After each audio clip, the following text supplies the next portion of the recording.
हाँ भाई अभिषेक वेलकम।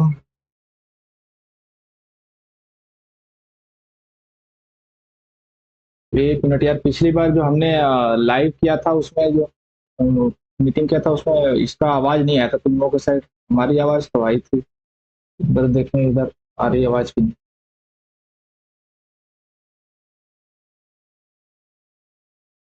हाँ भाई अभिषेक। नहीं आ रही, तुम लोगों की आवाज नहीं आ रही। लाइव किया था उसमें नहीं, मीटिंग में तो आ रही है, लाइव में नहीं आ रही है। एक बार चेक करता हूँ क्या दिक्कत है।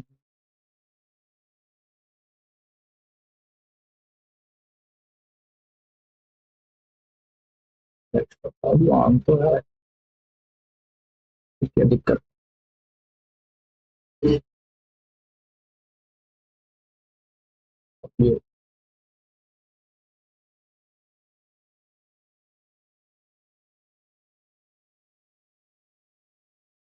देखता हूँ। ओके।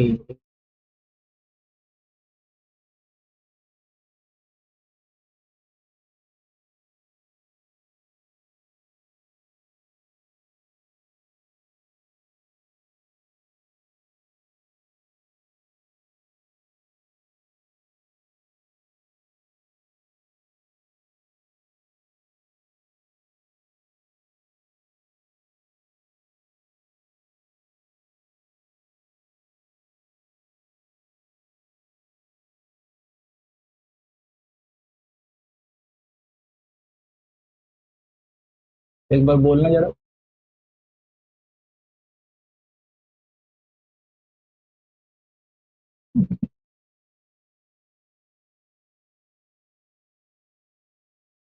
तो अभी लाइव में आ रही है आवाज ये? एक बार बोलना जरा। नहीं, मीटिंग में तो आ रही है, लाइव में नहीं आ रही है आवाज।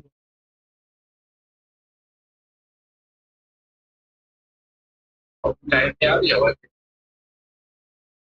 तो ये कहाँ से होता है? Audio advance,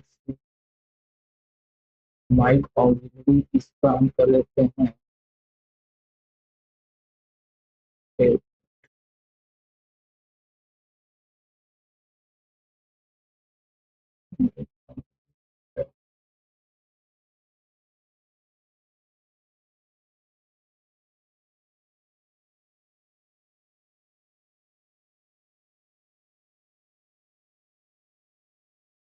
desktop audio,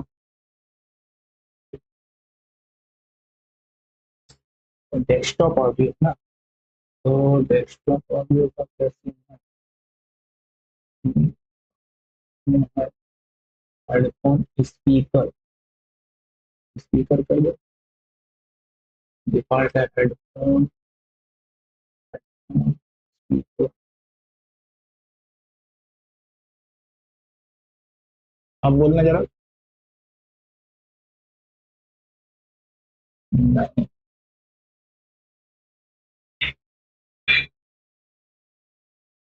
recording में तो आ रही थी बट लाइव में नहीं जा रही।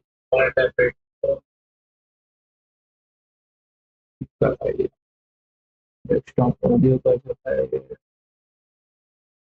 हाँ हाँ, तुम लोग इधर तो आ रही है, इधर नहीं आ रही।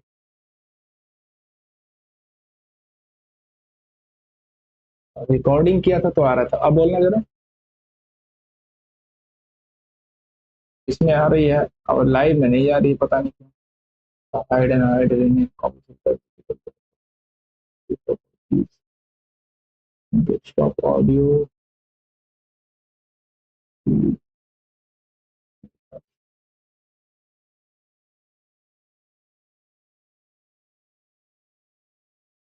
आ रही है, मेरी तो आ रही है, तुम लोगों की नहीं आ रही। 1 मिनट रुक जाओ।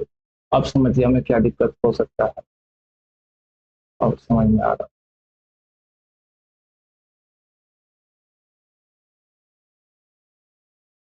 अब बोलना जरा, देखना लाइव में आ रही है बात। Hello hello. हेलो। आ रही है? मेरी तो आ रही है। तुम लोगों की नहीं? एक मिनट, रुक कर। अब समझ गया मैं क्या दिक्कत हो सकती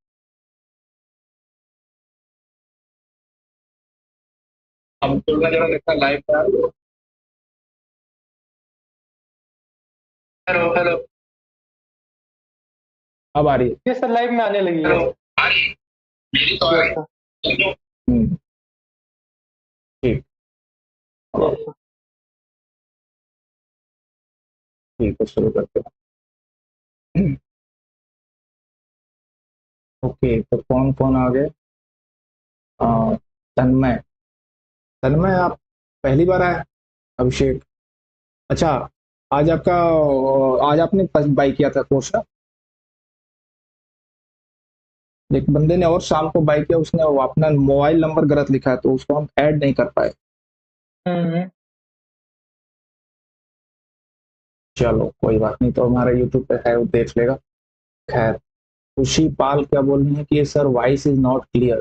वॉइस तो क्लियर है। ठीक है। तो हमने कल जो स्टैटिस्टिक का रिवीजन किया था, उसमें यस हमने सर। मेन मोटिव था कि हम थ्योरी पार्ट सारा कवर कर दें, और मैंने आपको सजेस्ट किया था आप ज़्यादा से ज़्यादा क्वेश्चन अटेम्प्ट करें।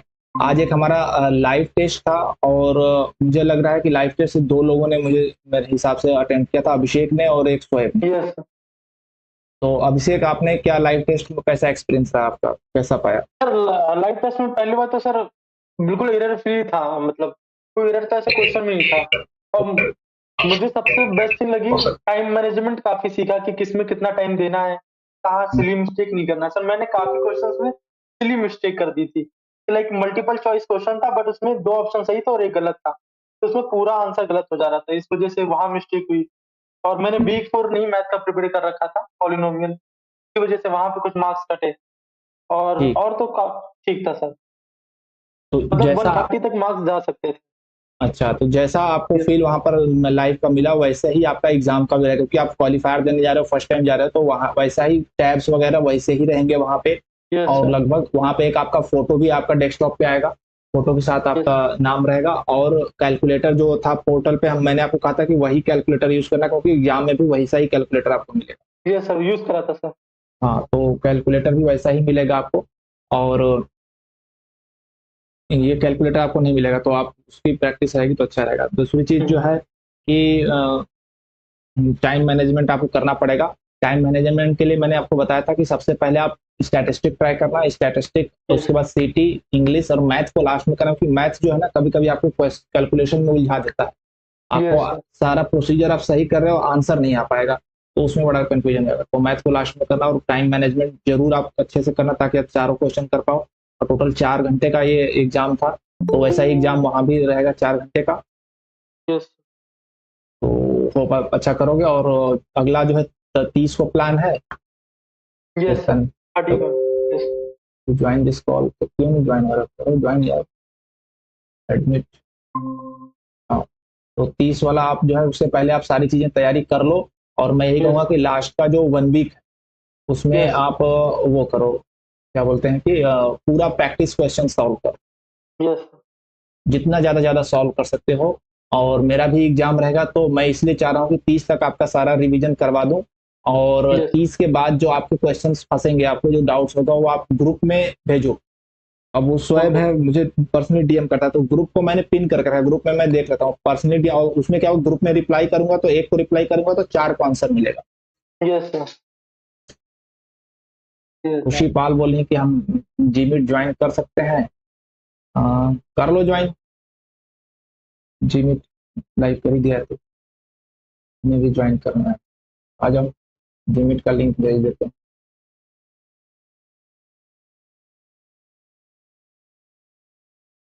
तो जो है हम्म, मैं क्या बोला, हाँ, तो जो आपके क्वेश्चन फंसेंगे आप ग्रुप में भेजोगे, तो मैं एक को रिप्लाई करूंगा तो 4 को हुँ। आंसर मिल जाएंगे। और यस सर। सभी को 4 को, क्या मतलब सभी को। और दूसरी चीज की, जब आप जो लास्ट में आपके जो डाउट्स आएंगे ना, आप ग्रुप में ही भेजोगे, तो मैं क्या करूंगा कि अब मैं भी अपने पढ़ाई पर थोड़ा फोकस करूंगा, तो मैं दिन भर एक्टिव रहूंगा, तो मैं दिन के एक भाग में देखूंगा कि क्या डाउट्स आए हैं, वो सारे सॉल्व करके आपको एंड ऑफ द डे में आपको सोल्यूशन भेज दूंगा। और ओके। मैं लास्ट वीक में एक एक तो लूंगा ही लूंगा, आपका डाउट सेशन ऐसा लाइव लूंगा ताकि आप उसमें जो डायरेक्ट मुझसे पूछ सको। पॉसिबल है तो 2 भी ले सकते हैं, बट एक तो लेंगे।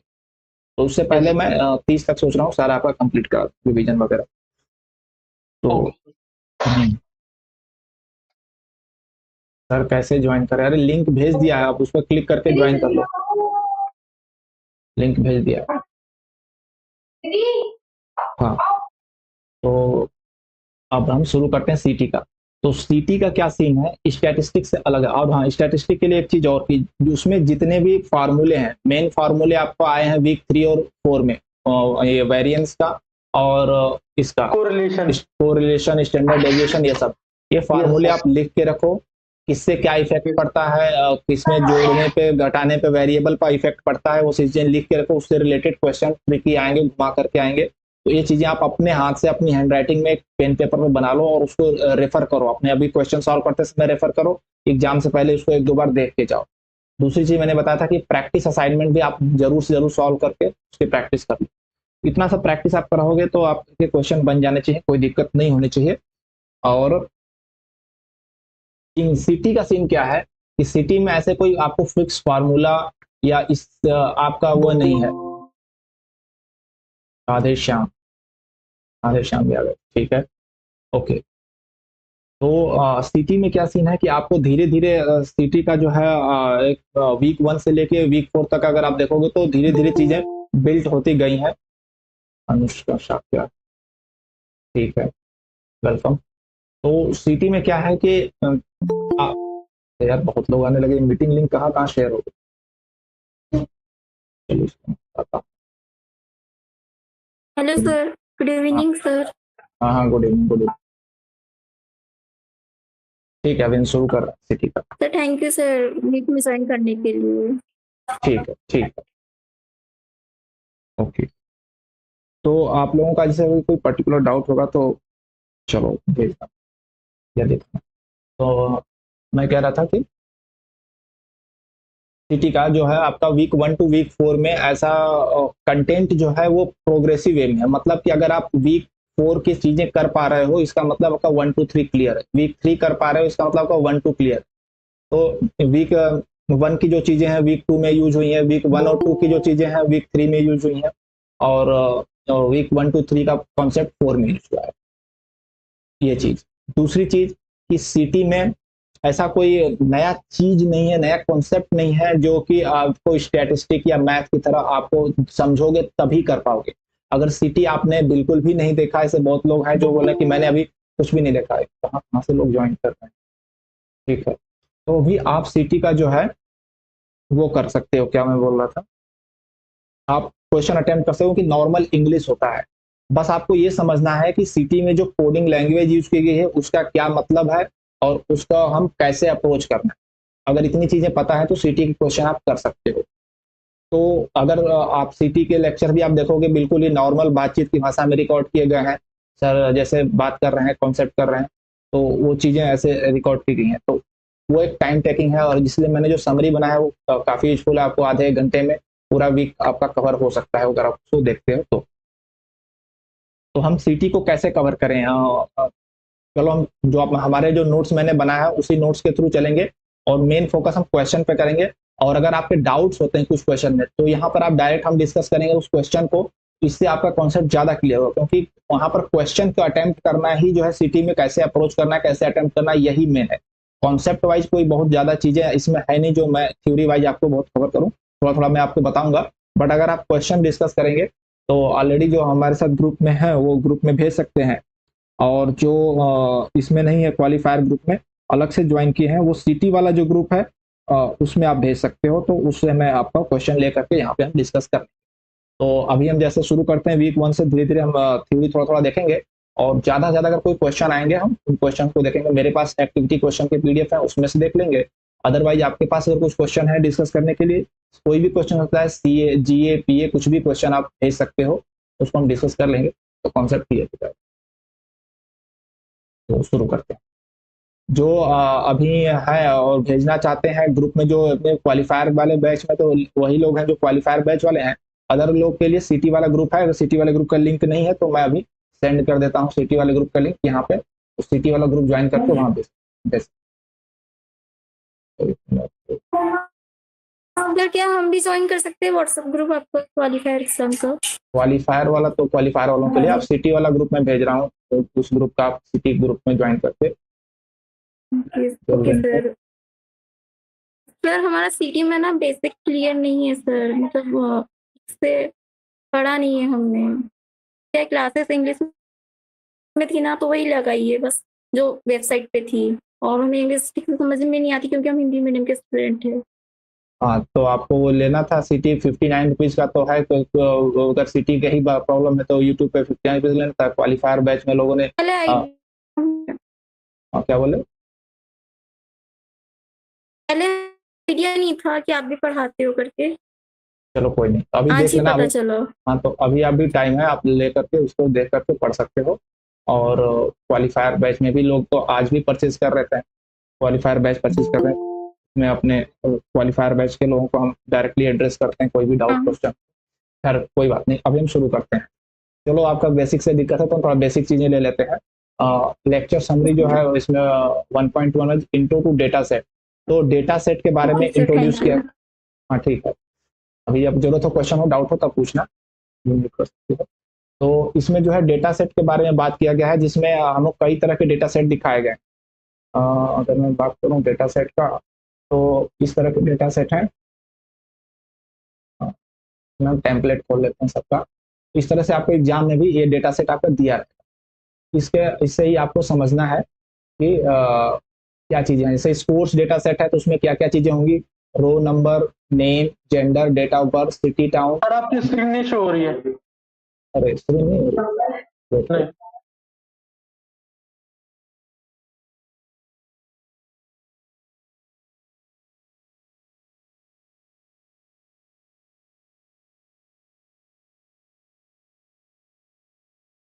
ठीक है,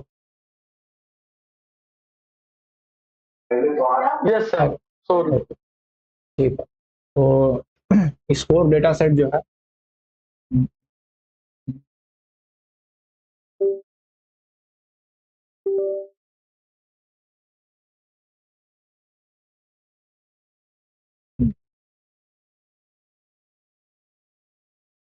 मैं आपको दिखा रहा था स्कोर डेटा सेट, और ये हमने खोला था ये। तो एग्जाम में आपका इस तरह से रहेगा: name, gender, date of birth, city, town, mathematics, physics, chemistry की मार्क्स, टोटल मार्क्स। ये स्कोर डेटा सेट का फॉर्मेट है। वर्ष डेटा सेट में आपको क्या होता है? रो नंबर, मतलब कार्ड नंबर ये हो गया। फिर वर्ड होता है, पार्ट्स ऑफ स्पीच, उसका लेटर काउंट। फिर लाइब्रेरी डेटा सेट का आपको यूज पड़ेगा। लाइब्रेरी डेटा सेट में क्या चीजें होती हैं? रो नंबर होगा, मतलब कार्ड की आईडी या कार्ड नंबर इसको समझ लीजिए। इसका नेम, बुक्स का नेम हो गया, ऑथर, जोनरा, कौन से जोनरा का बुक है, फिक्शन वगैरह। लैंग्वेज किस में है, हिंदी में, इंग्लिश में, किस लैंग्वेज में, कितने पेज है, पब्लिशर और ईयर। ओलंपिक्स डेटा सेट में आपका सीक्वेंस नंबर हो गया, name, gender, nationality, Indian, American, host country कौन सी है, ईयर, स्पोर्ट और मेडल। तो इस डेटा सेट को समझने में किसी को कोई दिक्कत तो नहीं होनी चाहिए, आई गेस। डेटा सेट इस तरह का फॉर्मेट आपको एग्जाम में दिया रहेगा। और जो लाइव टेस्ट अटेंड किए उसमें भी ये फॉर्मेट दिया था, एक बार कंफर्म करना, जो हमारे पोर्टल पर लाइव टेस्ट अटेंड किए थे आज। अभिषेक, ये फॉर्मेट दिया था डाटा सेट का या नहीं दिया था?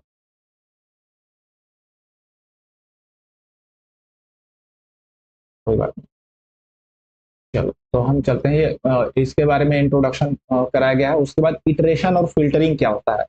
तो इटरेशन और फिल्टरिंग प्रोसीजर है एक, जो है हम करते हैं सीटी में। जो कंप्यूटेशनल लैंग्वेज होता है या जो भी कोडिंग होगा आगे करके, अभी हम सीटी की बात कर रहे हैं तो कंप्यूटेशनल लैंग्वेज की बात करेंगे।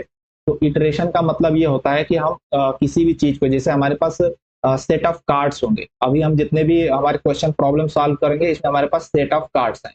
कभी स्कोर डेटा सेट होगा, कभी लाइब्रेरी डेटा सेट, या कभी ओलंपिक डेटा सेट, जो भी होगा सेट ऑफ कार्ड्स होंगे। तो हम इसको वन बाय वन कार्ड्स को पिक करते जाएंगे और उसमें जिस डेटा के हमें रिक्वायर्ड है उसको हम रीड करते जाएंगे, और फिर इस एक जो डेटा को उठाया उसको हम दूसरे साइड रखते जाएंगे। इसी प्रोसीजर को इटरेशन कहते हैं।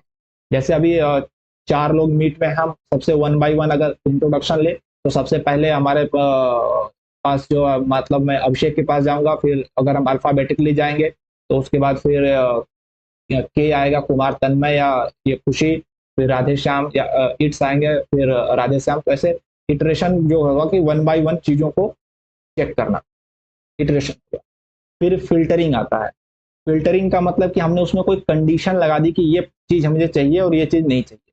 जैसे मैंने स्कोर डेटा सेट है, सभी बच्चों का स्कोर डेटा सेट है, अब मैंने फिल्टर लगा दिया कि मुझे सिर्फ लड़कों का ही स्कोर चेक करना है, तो बॉयज देखते ही और गर्ल्स देखते ही मैं उस कार्ड को हटा दूंगा। अगर बॉयज है तब उसका हमें कार्ड के अंदर जाएंगे। फिर मैंने उसमें लगाया कि जो बॉयज का मैथ मार्क्स चेक करना है, तो सारे सब्जेक्ट के मार्क्स में नहीं देखूंगा, सिर्फ मैथ का मार्क्स होगा उसे चेक करूंगा, तो उसे देखूंगा और फिर ऐसे करते जाऊंगा। तो इटरेशन और फिल्टरिंग 2 वर्ड है, ये सिंपल चीजें हैं।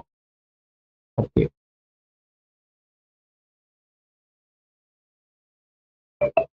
अलग अलग एग्जाम्पल अलग क्वेश्चन से बताया गया है। जैसे डेट ऑफ बर्थ अगर चेक करना है, जो फर्स्ट हाफ में पैदा हुए हैं जिनका डेट ऑफ बर्थ है, या second half. Yes, first half का मतलब हो गया कि 1 जनवरी से 30 जून तक का डेट हो गया, और सेकेंड हाफ का मतलब 1 जुलाई से 31 दिसंबर तक का। तो इस तरह के इटरेशन और फिल्टरिंग करके देखो, यहाँ पर जो प्रॉब्लम है ये था average boys math marks and average girls math marks. अगर मुझे एवरेज बॉयज का एवरेज मैथ मार्क्स निकालना है और गर्ल्स का एवरेज मैथ मार्क्स निकालना है, तो मुझे क्या क्या डेटा चाहिए? तो मुझे दोनों का टोटल मार्क्स चाहिए और काउंट चाहिए। तो हमने यहाँ पर 4 वेरिएबल बनाया, बॉय काउंट, बॉय सम, गर्ल काउंट और गर्ल सम। ये हमारे वेरिएबल होते हैं। तो कंप्यूटर की भाषा में जो वेरिएबल होता है उसका मतलब ये होता है कि जो वेरिएबल का मतलब कि इसकी वैल्यू चेंज होती रहेगी जैसे जैसे चीजें अपडेट होंगी। तो ये हमारे वेरिएबल बोलेंगे, बॉय काउंट बॉय सम, गर्ल काउंट गर्ल सम। तो अब जैसे हमने पहला कार्ड को पिक किया, अब इसमें हम देखेंगे ये बॉय है या गर्ल है। अगर ये बॉय है तो हमने बॉय काउंट में 1 लिख देंगे, और बॉय इसका जो टोटल मार्क्स है वो बॉय सम में, इसमें मान लो 50 मार्क्स है तो 50 इसका लिख दिया। फिर दूसरा कार्ड हमने पिक किया और वो गर्ल है मान लेते हैं, तो उसका गर्ल काउंट में ये 1 हो जाएगा, और गर्ल सम में इसका 60 मार्क्स है तो 60 मार्क्स लिख दिया। नेक्स्ट कार्ड हमने उठाया वो बॉय है, तो बॉय काउंट में +1 हो जाएगा, और बॉय सम में हम इसके मार्क्स को ऐड कर देंगे। अगर मान लेते हैं इसका मार्क्स जो है 70 है तो 50 + 70 हो जाएगा। इसी तरह सम वाले में जो है मार्क्स ऐड होता जाएगा और काउंटिंग में जो है +1 होता जाएगा। फिर जब मुझे एवरेज निकालना है, तो जब हम बॉयज का एवरेज निकालेंगे तो क्या हो जाएगा, ये हो जाएगा बॉयज सम divided boys count, boy count. और इसी तरह गर्ल्स का एवरेज निकालना है तो गर्ल सम डिवाइडेड गर्ल काउंट, ये एवरेज निकालना है, इतना तो पता है। तो ये सब इसी तरह से 1 बाय 1 कंप्यूटर के लैंग्वेज में हम एक प्रोसीजर को करेंगे। फिर आते हैं फ्लो चार्ट से हमें इंट्रोड्यूस कराया गया। फ्लो चार्ट क्या होता है? तो फ्लो चार्ट में 3-4 तरह के डिजाइन यूज होते हैं, इसको हम समझ लेते हैं। जो ये है इसको बोलते हैं टर्मिनल। टर्मिनल कैसा होता है? वो रेक्टेंगल शेप में होता है विद कर्व एजेस, जिसका किनारा जो होता है वो राउंड होता है, कि शार्प नहीं होता, राउंड होता है, कर्व एजेस के साथ ही होता है, तो इसको टर्मिनल बोलते हैं। टर्मिनल का मतलब होता है स्टार्टिंग या एंडिंग पॉइंट। तो जब स्टार्ट होगा कोई फ्लो चार्ट तो ये होगा टर्मिनल, और जब एंड होगा तब टर्मिनल होगा, तब हम टर्मिनल का यूज करेंगे। तो जब हमारा जो एंड होगा तब ये टर्मिनल यूज होगा, और स्टार्ट में यूज होगा। तो इस वाले बॉक्स का यूज हमेशा स्टार्ट और एंड में ही होगा, क्योंकि टर्मिनल है। दूसरा एरो होता है। एरो हमें बताता है कि फ्लो चार्ट से किस डायरेक्शन में जाना। तीसरा बॉक्स होता है ये डिसीजन बॉक्स। डिसीजन बॉक्स में कोई क्वेश्चन होगा, कोई डिसीजन लेना होगा कि हमें लेफ्ट जाना है या राइट जाना है, तब यहाँ पर ये डिसीजन बॉक्स डायमंड शेप का बॉक्स यूज होगा, जो कि ऐसे होता है। ओ सॉरी, डिजाइन मेरी थोड़ी खराब है, ऐसे। ओके। और चौथा होता है प्रोसेस से एक्टिविटी। उसके अलावा जो भी हम चीज होंगी उसको प्रोसेस से एक्टिविटी में लिखेंगे। जैसे देखिए यहाँ पर flow chart for counting cards, cards की काउंटिंग के लिए किया गया। तो स्टार्ट में ये बनाया गया है टर्मिनल वाला बॉक्स, और एंड में है टर्मिनल वाला बॉक्स। बीच में सारे ये प्रोसीजर वाले बॉक्स यूज हैं जो रेक्टेंगल शेप में है, और यहाँ पर जो डायमंड शेप यूज है जहाँ पर डिसीजन लगा मोर कार्ड्स इन फाइल 1। तो फाइल 1 में और कार्ड है, यस या नो। तो यस है तो हम इधर जाएंगे, नो है तो फिर हम एंड की तरफ जाएंगे। तो जहां पर यहाँ क्वेश्चन मार्क्स होगा, डिसीजन लेने वाली चीज होगी, वहां पर ये डायमंड शेप यूज होगा। बाकी एक्टिविटीज के लिए ये रेक्टेंगल शेप यूज होगा। तो ज्यादातर यूज जो होगा आपका रेक्टेंगल बॉक्स और एरो लाइन का यूज होता है, और स्टार्ट और एंड में टर्मिनल होता है। क्वेश्चन जहां पे होता है वहां पर डायमंड शेप का बॉक्स यूज होता है। ये फ्लो चार्ट को समझने के लिए बताया गया, और इसमें रिलेटेड कोई क्वेश्चन ऐसे पूछा जा सकता है एग्जाम में कि कहाँ पे गलत है, कहाँ पर मिस्टेक है। तो अगर ऐसा कोई आपको क्वेश्चन लिखा है जो कि आपको अगर रेक्टेंगल शेप में लिखा है तो आप इस स्टेप में बता सकते हो गलत है। इससे रिलेटेड ऐसे ही क्वेश्चन आ सकते हैं। या फिर कोई फ्लो चार्ट पूरा बना के दिया है और उस पे रिगार्डिंग कोई उससे क्वेश्चन पूछा है आउटपुट से रिलेटेड, तो वो हो सकता है एग्जाम में आ सकता है। Flow chart for sum with filtering. अब देखो इस फ्लो चार्ट को हम समझते हैं, या दूसरा वाला बॉयज मैथ मार्क्स वाला है, इस फ्लो चार्ट को समझ लेते हैं क्या हो रहा है। यहाँ पर लिखा गया है स्टार्ट, फिर sum is equal to zero. यहाँ पर सम नाम का एक वेरिएबल बनाया गया है और उसकी वैल्यू जीरो इनिशिएट की गई है। ओके, देन आता है हमारा decision Bagh, more cards in pile one. Pile one में हमारे, पाइल वन का मतलब हो गया इकट्ठा या ढेर, वहां पर हमारे कार्ड्स में और कार्ड है। तो शुरू जब हम करेंगे तो हमारे पास कार्ड होंगे यस, तो हम यस की तरफ जाएंगे, pick a card x from pile one. तो जब भी हम कोई कार्ड उठाएंगे उसको हम एक्स नाम से यहाँ पर लिखा गया कि जो करंट कार्ड पर हम हैं उसको एक्स नाम से डिनोट करेंगे। और ये एक्स भी हमारा एक तरह से वेरिएबल है जो बताएगा कि हमारे पास जो करंट कार्ड है उसमें क्या चीज है। तो move x to pile two, next step में हम एक्स को उठाया, हमने रीड किया और फिर एक्स को हमने पाइल टू, एक पाइल टू मैंने बनाया है जिसमें हमने मूव कर दिया। फिर हम क्वेश्चन कर रहे हैं एक्स इज ए बॉय, क्या एक्स बॉय है? यस, तो यस है, बॉय है, तो add card X math, math score to sum. फिर हमने सम नाम का जो वेरिएबल बनाया है उसमें एक्स के मैथ मार्क्स को ऐड कर देंगे। अगर नहीं है देन हम इस स्टेप को स्किप कर देंगे और सीधे नेक्स्ट स्टेप पे आ जाएंगे। और फिर हम देखेंगे कि मोर cards in pile one, yes, तो फिर यही चीजें रिपीट होती रहेंगी और जहां पर नो आएगा वहीं पर प्रोसीजर खत्म हो जाएगा, मतलब हमारा पूरा एंड हो जाएगा कोड। तो ये चीज है। ओके, अब यहाँ पर देखिए अगर हमें गर्ल्स मैथ और बॉयज मैथ दोनों निकालने हैं तो इसी में थोड़ा सा अमेंड कर दिया गया। जो हमारा वेरिएबल था उसमें हम केवल सम लिखे थे, वहां पर हमने बॉय सम और गर्ल सम दो वेरिएबल बना दिए और प्रोसीजर सिर्फ सेम है। अब यहाँ पर जब हम आएंगे पूछेंगे X is a boy, yes, then add card X math score to boy sum. अगर लड़का है तो उसका मैथ का स्कोर बॉय सम में ऐड करेंगे, अगर गर्ल है then X math score to girl sum, फिर हम गर्ल सम में उसका स्कोर ऐड करेंगे। ओके, हम शिफ्ट करना चाहते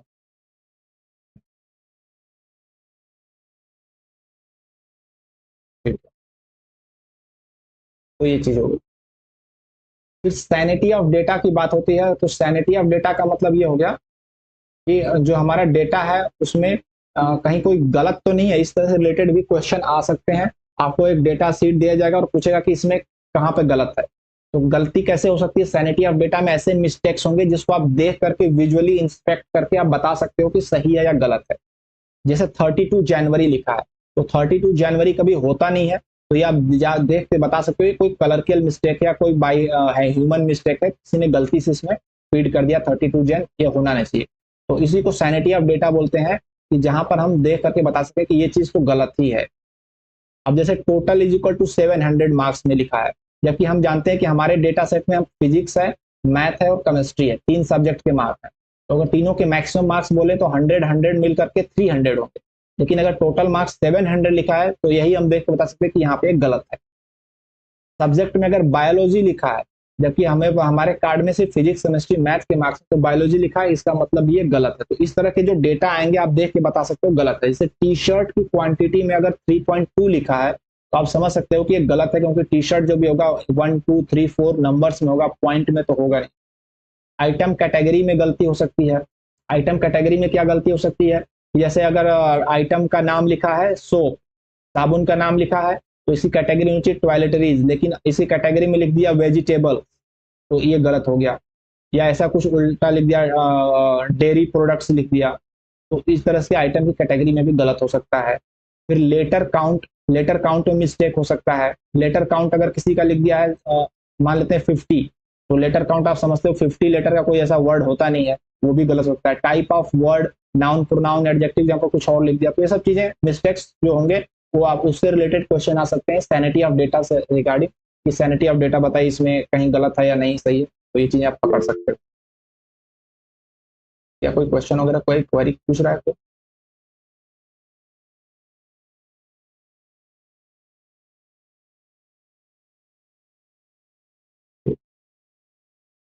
शुड कंटिन्यू।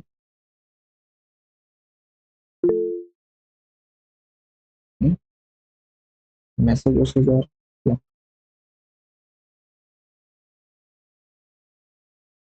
ठीक है, देखता हूँ।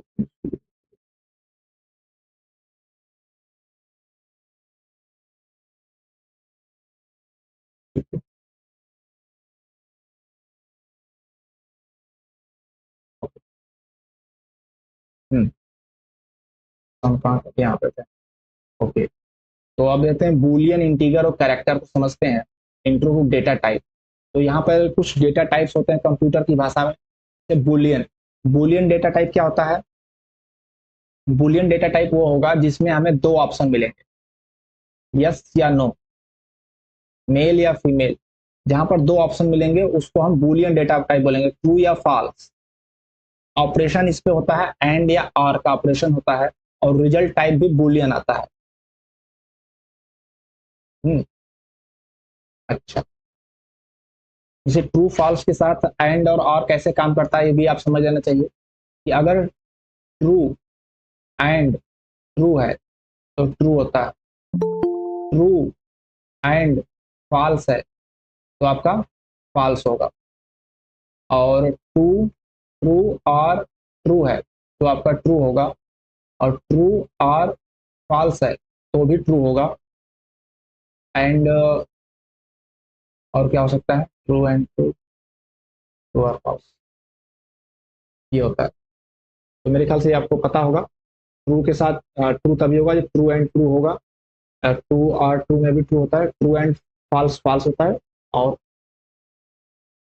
ट्रू और फॉल्स और फॉल्स फॉल्स ही होगा, और ट्रू और ट्रू ट्रू होता है।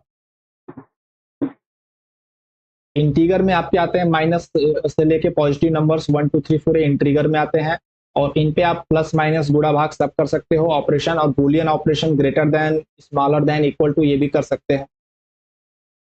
फिर कैरेक्टर में आपके एबीसीडी के कैपिटल एंड स्मॉल लेटर्स आते हैं, और मूव कर,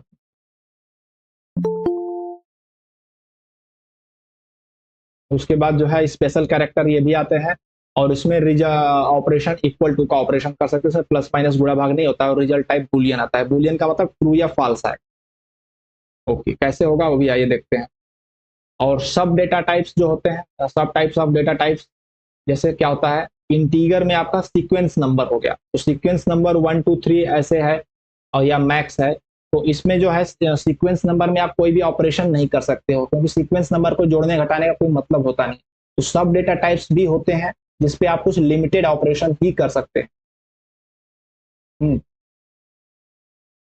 जैसे मार्क्स है, मार्क्स पे आप तो प्लस माइनस कर सकते हो, लेकिन मार्क्स में आप गुणा भाग नहीं कर सकते। अब एक पर्सन के मैथ मार्क्स को दूसरे पर्सन के मैथ मार्क्स से मल्टीप्लाई करने से तो कोई मतलब हुआ नहीं। तो मार्क्स करके जो होगा ये इंटीगर में आएगा, लेकिन इस पे आप प्लस और माइनस वाला ही ऑपरेशन कर पाओगे, गुणा या भाग का ऑपरेशन का कोई मतलब बनता नहीं, तो वो नहीं कर पाएंगे। बुलियन ऑपरेशन कर सकते हैं।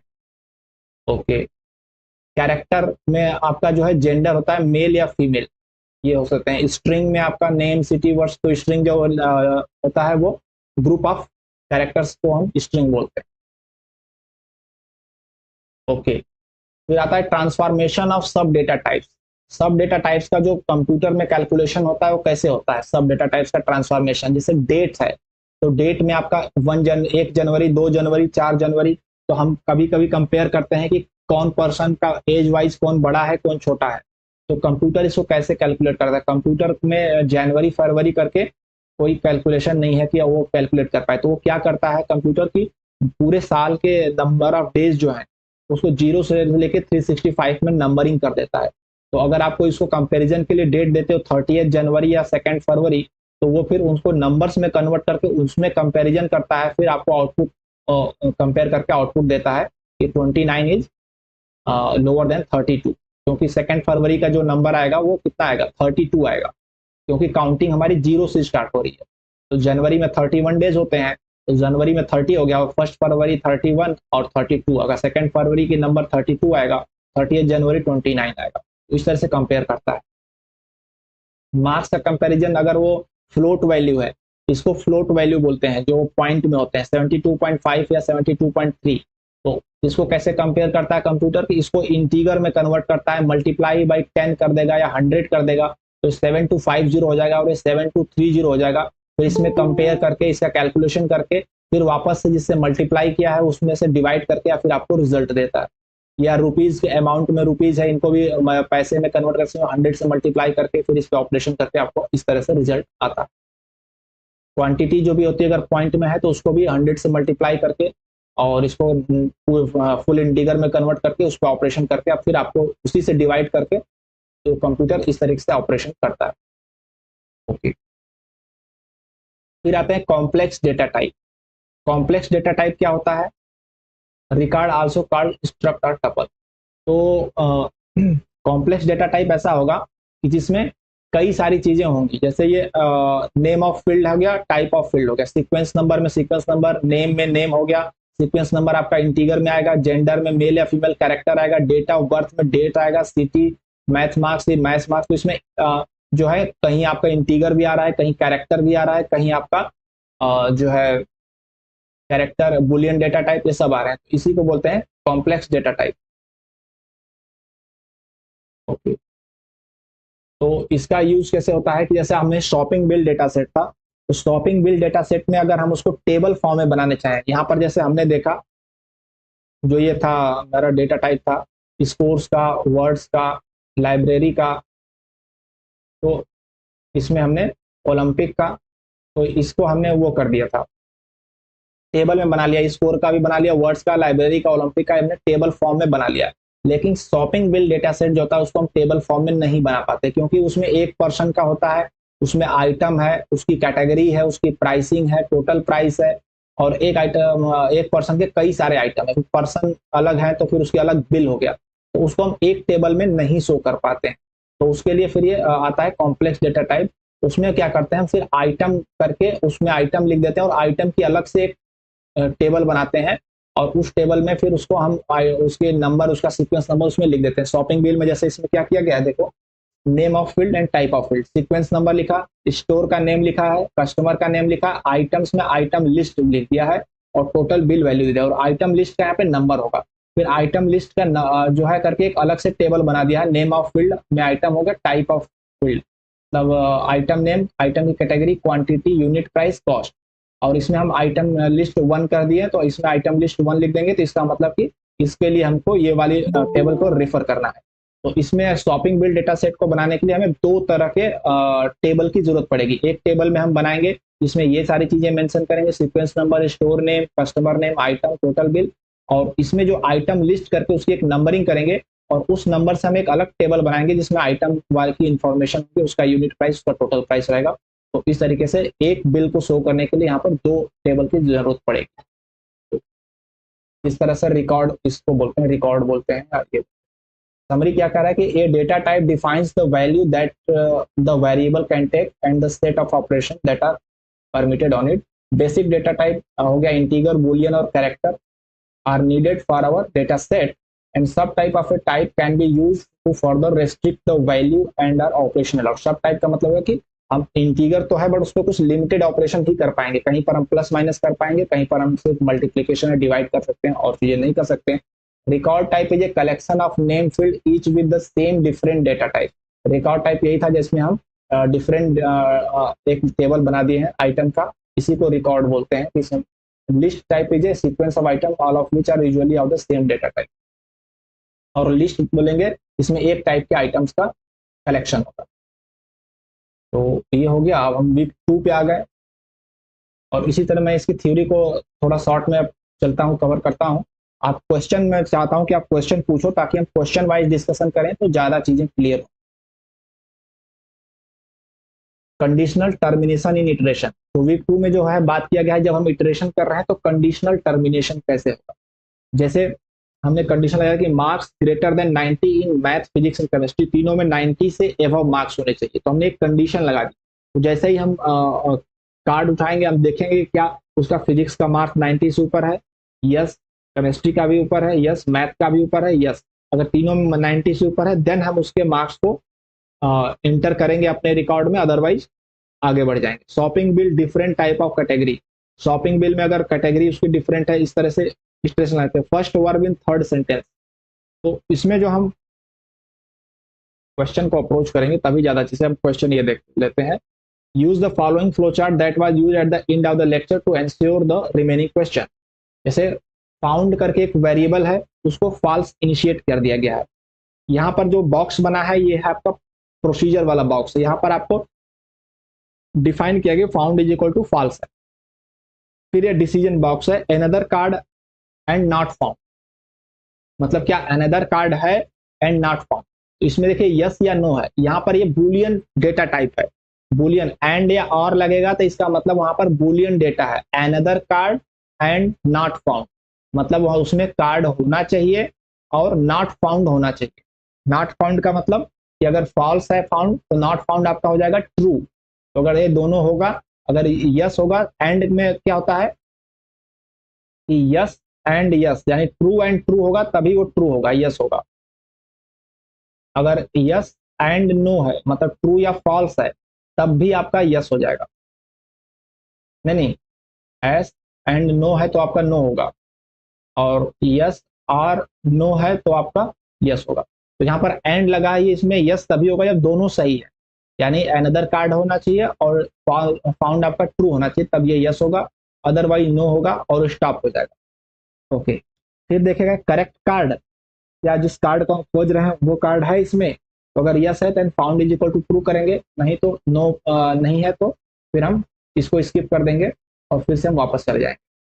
आइए क्वेश्चन पे देखते हैं क्या करा है कि if the variable found stores the value true, what is the outcome of the operation not found. अगर फाउंड की वैल्यू जो है ट्रू है तो नॉट फाउंड क्या होगा, फॉल्स होगा। नेक्स्ट में कह रहा है कि consider the first decision block used in the above flow chart.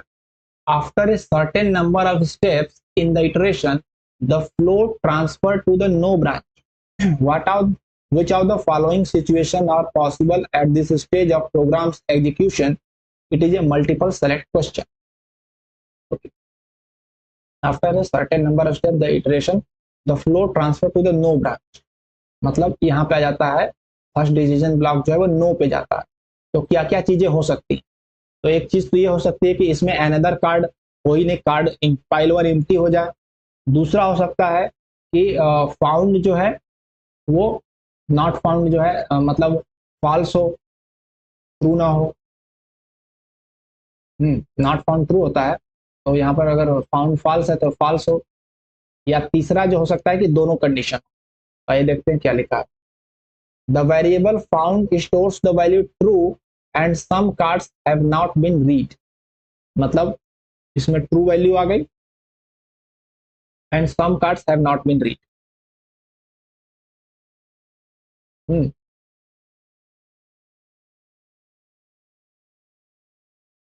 तो नो में जाएगा।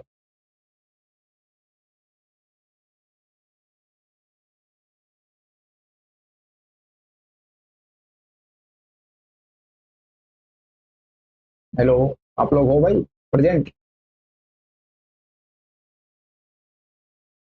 Yes sir. Okay, yes sir, बोल रहा है कि यदि ट्रू है तो फॉल्स होगा तो ट्रू होगा।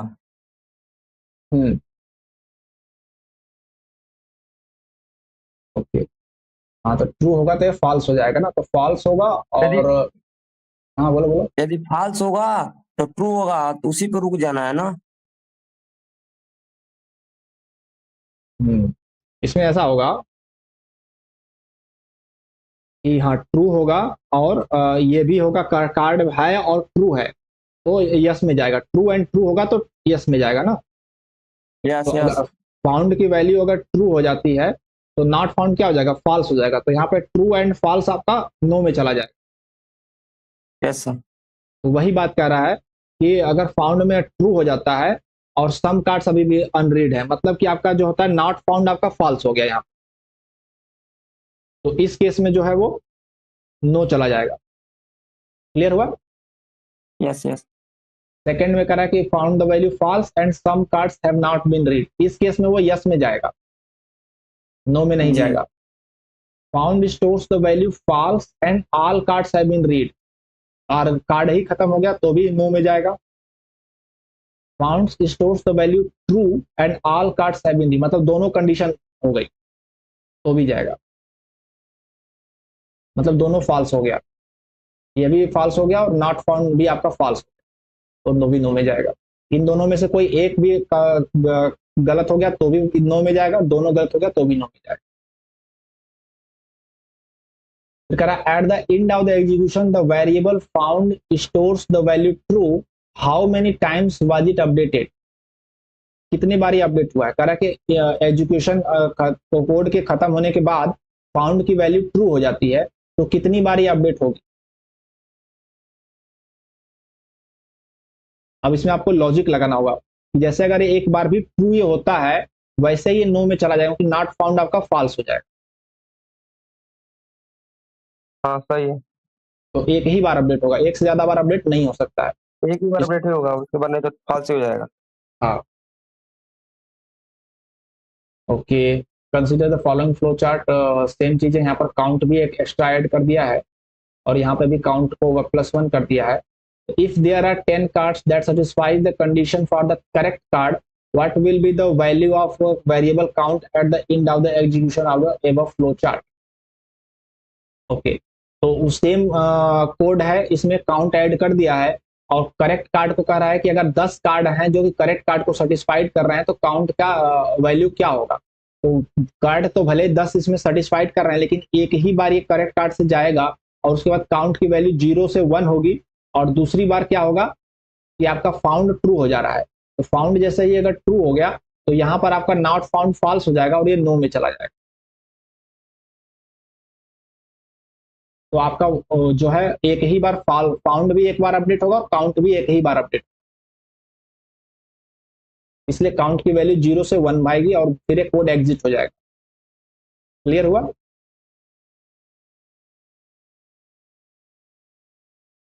Sir one more repeat sir.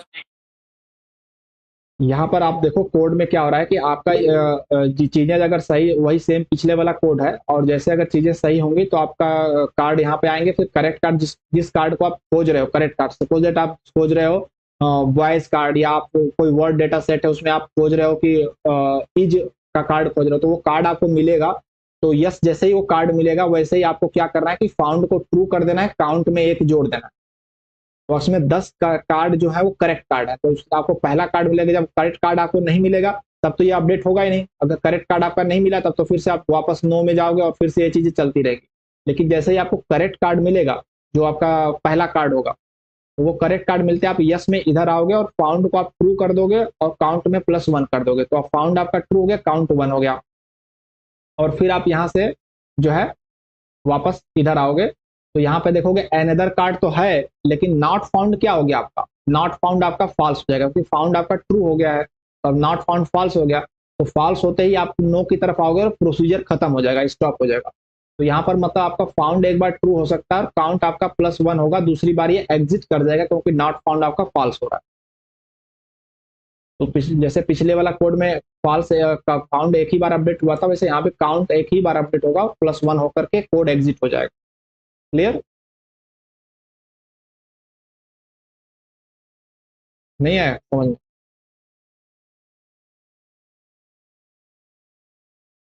हुआ कि नहीं क्लियर।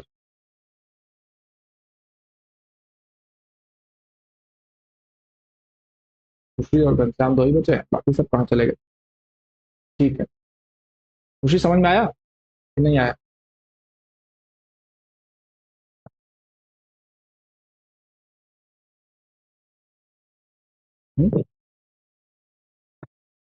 नहीं आया, बताओ फिर से करें, नहीं तो बताएं, और नहीं समझ में आया क्या, नहीं समझ में आया पूछो।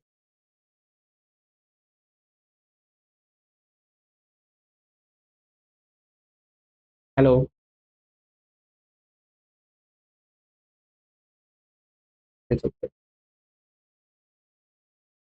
Local operation max in single iteration, इसमें जो है आपका मैक्स को सिंगल इटरेशन में करने के लिए बताया गया है कि आप एक भी इटरेशन में मैक्सिमम वैल्यू आपको निकालनी है, तो कैसे आप कैलकुलेट करोगे। तो प्रोसीजर को बेटर आप उसमें समझ पाओगे। आप क्वेश्चन देखते हैं क्या कह रहा है कि while finding the maximum of the variable max was inset to 0 is the following claim: the variable can also be initialized with the max of any card in store data set. तो ये कह रहा है कि जब हम max marks को खोज रहे हैं तो जो हमारा वेरिएबल मैक्स है उसको हम 0 से इनिशिएट करते हैं। यहाँ पे आपको देखना है कि जो वेरिएबल होगा, अगर हमें मैक्सिमम मार्क्स ढूंढना है तो मैक्स वाली चीज ढूंढनी है तो हमें सबसे नीचे से शुरू करना पड़ेगा ताकि हम उसको अपडेट करते करते ऊपर तक पहुंचे।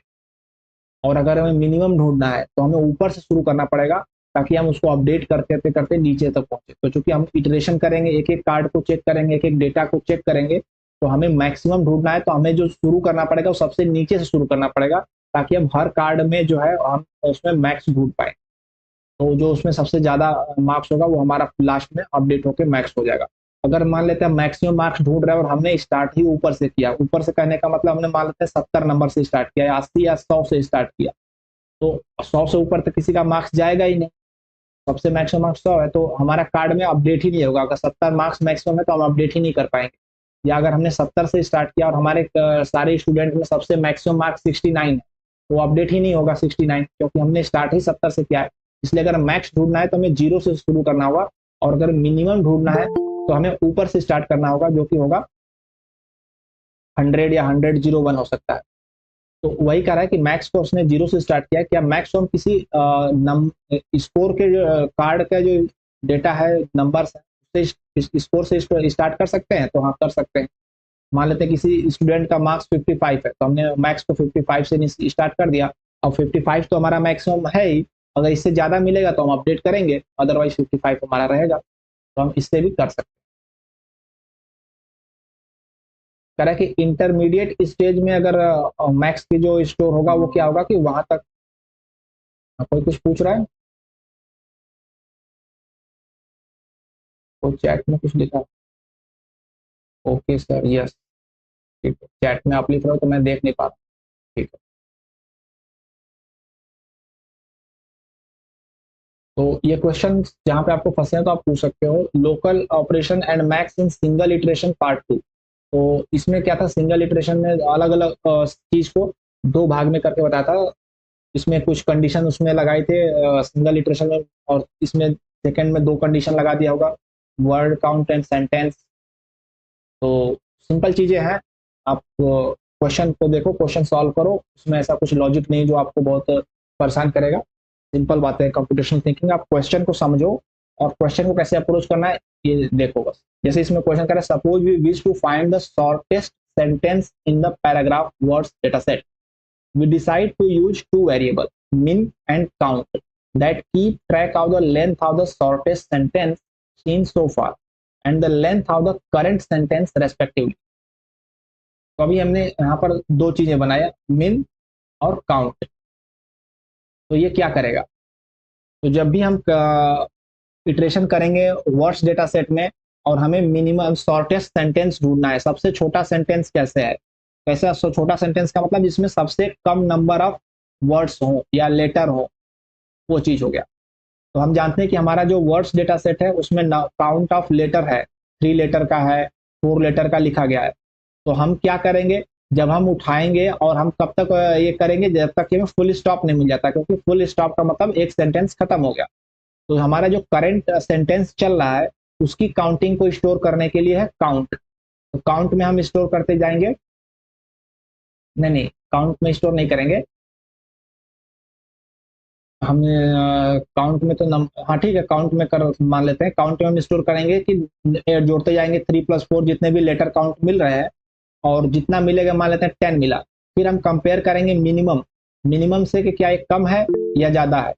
तो मिनिमम वाला से अगर एक कम होगा तो हम मिनिमम को अपडेट करके एक 10 कर देंगे, और फिर हमारा जो करंट सेंटेंस चल रहा है उसकी काउंटिंग हम इसमें रखेंगे, और टोटल में से जो सबसे मिनिमम है उसकी काउंटिंग हम इसमें रखेंगे। तो 2 वेरिएबल हमें मेंटेन करना पड़ेगा। तो क्वेश्चन कह रहा है कि which of the following is a valid initialization for minimum. Minimum के लिए वैलिड इनिशियलाइजेशन क्या है, 0, 3 या 10,000। तो हम 0 से नहीं कर सकते क्योंकि मिनिमम हमें ढूंढना है। तो अगर हम 0 मिनिमम रख देंगे तो ये तो अपडेट ही नहीं होगा, फिर इससे नीचे तो कोई जाएगा नहीं। 3 रखेंगे तो मिनिमम में, तो 3 अपडेट कब होगा, 3 अपडेट तब होगा जब 3 से नीचे कोई सेंटेंस मिलेगा, यानी 2 लेटर का कोई सेंटेंस या 1 लेटर का कोई सेंटेंस मिलेगा तब अपडेट होगा, जो कि पॉसिबल नहीं हो सकता है। सबसे मिनिमम सेंटेंस 4 लेटर का हो तो वो मिलेगा ही नहीं, क्योंकि हमने मिनिमम वैल्यू 3 रख दी। तो इसलिए मैंने आपको बताया कि मिनिमम अगर इनिशियलाइज करना है तो ऊपर से स्टार्ट करेंगे। जैसे 10,000 है, सबसे बड़ा नंबर है, तो यहाँ सर ये सही है। और मैक्सिमम को इनिशियलाइज करना है तो नीचे से स्टार्ट करें। ओके, तो यहाँ तक वीक 2 में शॉपिंग बिल डेटा सेट में मैक्सिमम बिल फ्रॉम स्टोर, ये चीजें इसमें डिस्कस की गई कि हमें अगर एक स्टोर से, जैसे सन जनरल है या बिग बाजार है या एसबी स्टोर है, तो किसी पर्टिकुलर स्टोर से जो हमें मैक्सिमम बिल, कितने अमाउंट का बिल हुआ है, वो अगर हमें कैलकुलेट करना है तो हम मैक्सिमम बिल कर रहा है, मैक्सिमम बिल अमाउंट नहीं है, मैक्सिमम बिल की बात है कि कितने बिल किस शॉप से मैक्सिमम हुए हैं, तो उसको कैसे फाइंड आउट करेंगे। तो हम कार्ड उठाएंगे, वो देखेंगे एसबी स्टोर का है, हमने इसने बना दिया वो बना दिया वेरिएबल एसबी, एसजी और बीबी, मतलब एसबी स्टोर, सन जनरल और बिग बाजार। तो हम जैसे बिल उठाएंगे, अगर हमें एसबी स्टोर का मिला तो हम इसको 1 कर देंगे, सन जनरल का मिला तो इसको 1 कर देंगे, बिग बाजार को 1 कर देंगे, फिर एसबी स्टोर का मिला तो 1 को ऐड क्रॉस करके 2 कर देंगे, इसमें एक जोड़ते जाएंगे। तो जितने बिल मिलेंगे, तो इससे एसबी स्टोर के 15 बिल हो जाएंगे, सन जनरल के 9 और बिग बाजार के 6 हो गए, तो मैक्सिमम बिल कितना हो गया 15, जो कि एसबी स्टोर से है। तो ये चीजें बताई गई कि शॉपिंग बिल डेटा सेट अगर हमें मैक्सिमम बिल एक स्टोर से करना है तो वो कैसे करें। फिर ये एक्टिविटी आता है, आओ देखते हैं एक्टिविटी का क्या क्वेश्चन है। Refer to the procedure to find the maximum number of bills that have been generated by any shop at any intermediate stage in the procedure. We have the following values of these variable. जैसे BB का 1 है, SB का 3 है, SG का 2, Max का 3 है। So now a new card comes up, it belongs to SB store. After updating one of these variable, which of the following pairs variable would we have to be compared? तो अभी हमने SB store मिला और SB store को हम क्या कर देंगे, एसबी स्टोर 3 था तो 3 को हम अपडेट करके 4 कर देंगे। ओके, तो कह रहा है कि इसके बाद हमें कौन से 2 वेरिएबल को कंपेयर करना होगा। हमने क्या क्या वेरिएबल बनाया है, बीबी बिग बाजार का, एसबी सन एसबी का और एसजी सन जनरल का, और हमने एक मैक्स बनाया है कि मैक्स नंबर ऑफ बिल किससे हुआ है। तो हम किसको कंपेयर करेंगे, अगर हमारा अपडेट एसबी स्टोर हुआ है तो एसबी स्टोर को और मैक्स से कंपेयर करेंगे, देखेंगे कि मैक्स जो है 3 है, जबकि एसबी स्टोर का 4 हो गया, तो हम मैक्स को अपडेट करके 4 कर देंगे। तो हम किसको कंपेयर करेंगे, max and SB store. Big बाजार को नहीं करेंगे क्योंकि ये तो अपडेट हुआ नहीं है, और सन जनरल से भी नहीं करेंगे क्योंकि ये भी नहीं अपडेट हुआ है, और एसजी एंड एसबी कंपेयर करने का कोई मकसद नहीं है, हमें अपडेट करना है मैक्स को, तो मैक्स से अपडेट कंपेयर करेंगे जो हमारा अपडेट हुआ है उसको। समझ में आ रहा है? ओके, तो मैं एक एग्जांपल ले रहा हूँ, बाकी आप क्वेश्चन में डाउट हो कोई तो आप पूछ सकते हो, पर्टिकुलर कोई क्वेश्चन है तो। Local operation and max in single iteration part 4, इसी चीज को अलग अलग एग्जांपल से इटरेशन करना, और उसमें कैसे हम इटरेशन करेंगे, कैसे फाइंड आउट करेंगे। इसमें उन्होंने क्या किया है, बिल अमाउंट को किया है काउंट, तो उसमें जो है एसबी, एसजी और बिग बाजार के जो है अमाउंट है उसको ऐड करते गए हैं, और सबसे ज्यादा बिल अमाउंट जो हुआ है बिग बाजार से हुआ है 1800 रुपए का। तो ये चीज इसमें फाइंड आउट की गई है कि किससे अमाउंट वाइज किससे ज्यादा इस स्टोर से परचेज हुआ है। तो अब ये वेरिएबल है एस बी, एस जी, बीबी, इसमें क्या कर रहा है कि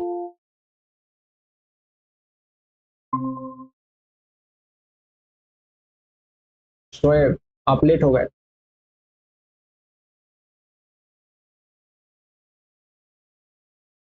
ठीक है, अभी हम वीक 2 पे हैं, कोई ज्यादा लेट नहीं है, आप टाइम से चलो। तो वीक 2 में हम ये कर रहे थे, ये हमने एस बी, एस जी और बिग बाजार के में हमने जो है टोटल रेवेन्यू इसमें स्टोर किया है कि टोटल रेवेन्यू क्या हुआ, और काउंट में हमने स्टोर किया उनके नंबर ऑफ बिल स्टोर किए।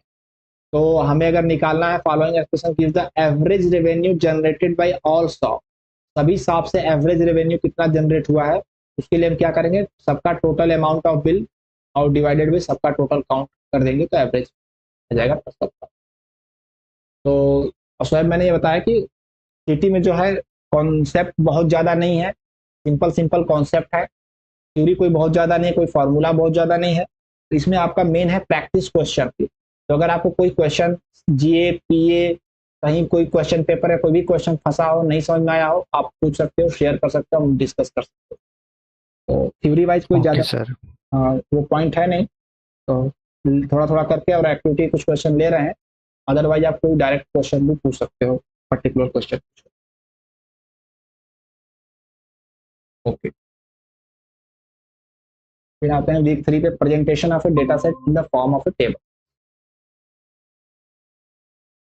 और मैं मीट में देख नहीं रहा हूँ, मैं स्क्रीन शेयर किया हूँ, तो मीट में अगर आपको पूछना है तो आप मुझे चैट में पूछोगे होगा तो मैं देख नहीं पाऊँ। तो हम वीक 3 पे आते हैं, presentation of data set in the form of table. तो अब हम इसमें देखे हैं कि डेटा सेट को हम कैसे टेबल फॉर्म में रिप्रेजेंट कर सकते हैं। ओके, जैसे ये हमारा हो गया sports data set, word data set, और ये जो है शॉपिंग बिल का डेटा सेट, मैंने आपको बताया था कि इसमें आपको आइटम करके एक अलग से टेबल बनाना पड़ेगा, जिसमें आइटम की कैटेगरी, प्राइस और कॉस्ट ये रहेगा मेंशन, और दूसरा एक टेबल होगा जिसमें आप शॉप, कस्टमर नेम और टोटल बिल अमाउंट इस तरह से लिखें, क्योंकि एक टेबल में तो सारी चीजें इसमें दिखा नहीं पाए। ओके, तो ये क्वेश्चन आज आपने शेयर किया था, उसमें पूछा था। जी सर, थोड़ा मेरे को समझ में नहीं आया था। ओके, तो कह रहा है let us assume that we are working with a new data set similar to the scores data set. This data set is given to us in the form of cards. Each card has F field and there are n cards in the data set. Okay, तो हर card में F field है। F field का मतलब कि जैसे कि ID हो गया, नेम हो गया और शॉप नेम हो गया। फील्ड का मतलब उतने कॉलम्स और n कार्ड है हमारे पास। The data set is to be represented as a table with the fields in the card in the column. मतलब फील्ड को आपको कॉलम दिखाना है और इस तरह से रिप्रेजेंट करना टेबल में। तो how many rows will the table have, rows कितना होगा। अगर हमारे पास n कार्ड है, जो भी हम टेबल बना रहे हैं, आप देख रहे हो कि एक कार्ड के लिए एक रो है पर्टिकुलर, और जितने उसमें फील्ड है उतना हमने उसमें कॉलम बना दिए। तो एक रो में जो है एक कार्ड का डेटा दिख रहा है, तो रो कितने होंगे उसमें, n कार्ड है तो n रो होंगे। How many columns will the table, table में कितने कॉलम में, जितने फील्ड हैं उसमें f फील्ड है उसमें, तो उसमें कॉलम f होंगे।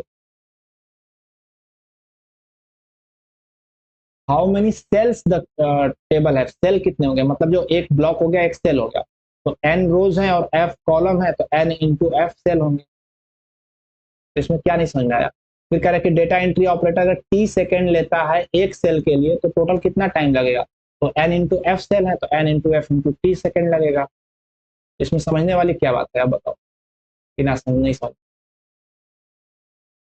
सर फोर्थ वन समझ में नहीं आया थोड़ा।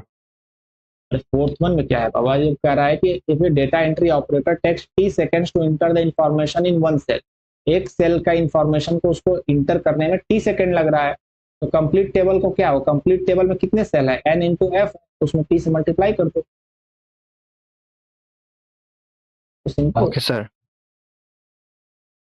Okay, consider a tabular representation of a shopping bill with the following column. What is the ID of the card that occupies the maximum number of rows in the table? Table. Shopping bills set in the following column. ID है, shop है, customer है, item category, quantity, price, cost, total. What is the ID of the card that occupies the maximum number of rows in the table? अच्छा, तो ID number, इसके लिए आपको shopping bill वाला data set देखना पड़ेगा। तो आईडी नंबर पूछ रहा है कि किस कार्ड का आईडी नंबर होगा जो कि सबसे ज्यादा जिसकी रोज होगी। तो रोज किसकी बनेंगी सबसे ज्यादा, सबसे ज्यादा रोज वो बनेंगी जिसमें आइटम सबसे ज्यादा होंगे।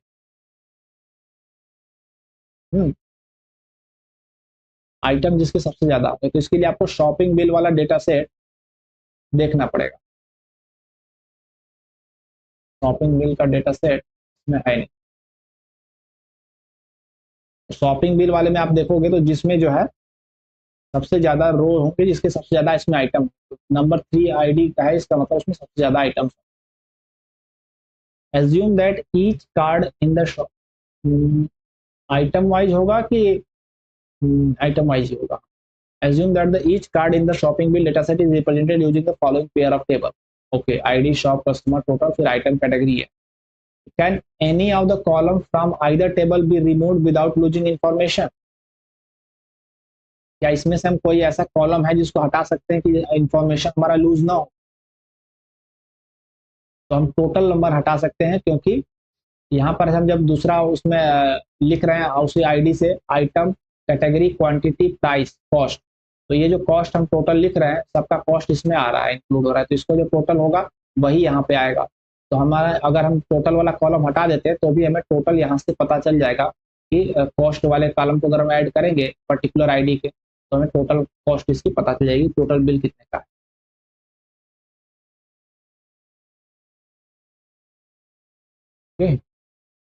देन आता है below average student in 2 iteration, non nested and grade allocation. First calculate the average, then below average student. For grade calculation first calculate the max and minimum, then divide the range into 4 groups grades and then calculate grades. तो इसमें जो problem discuss की गई है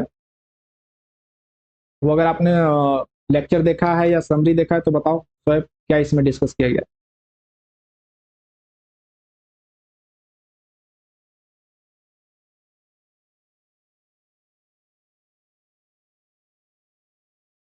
स्वयं देखा है आपने?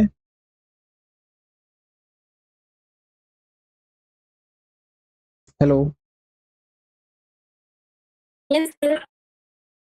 अच्छा खुशी, आपने देखा ये लेक्चर? Yes sir. तो इसमें क्या डिस्कस किया गया है सर, बताइए 3.2 में।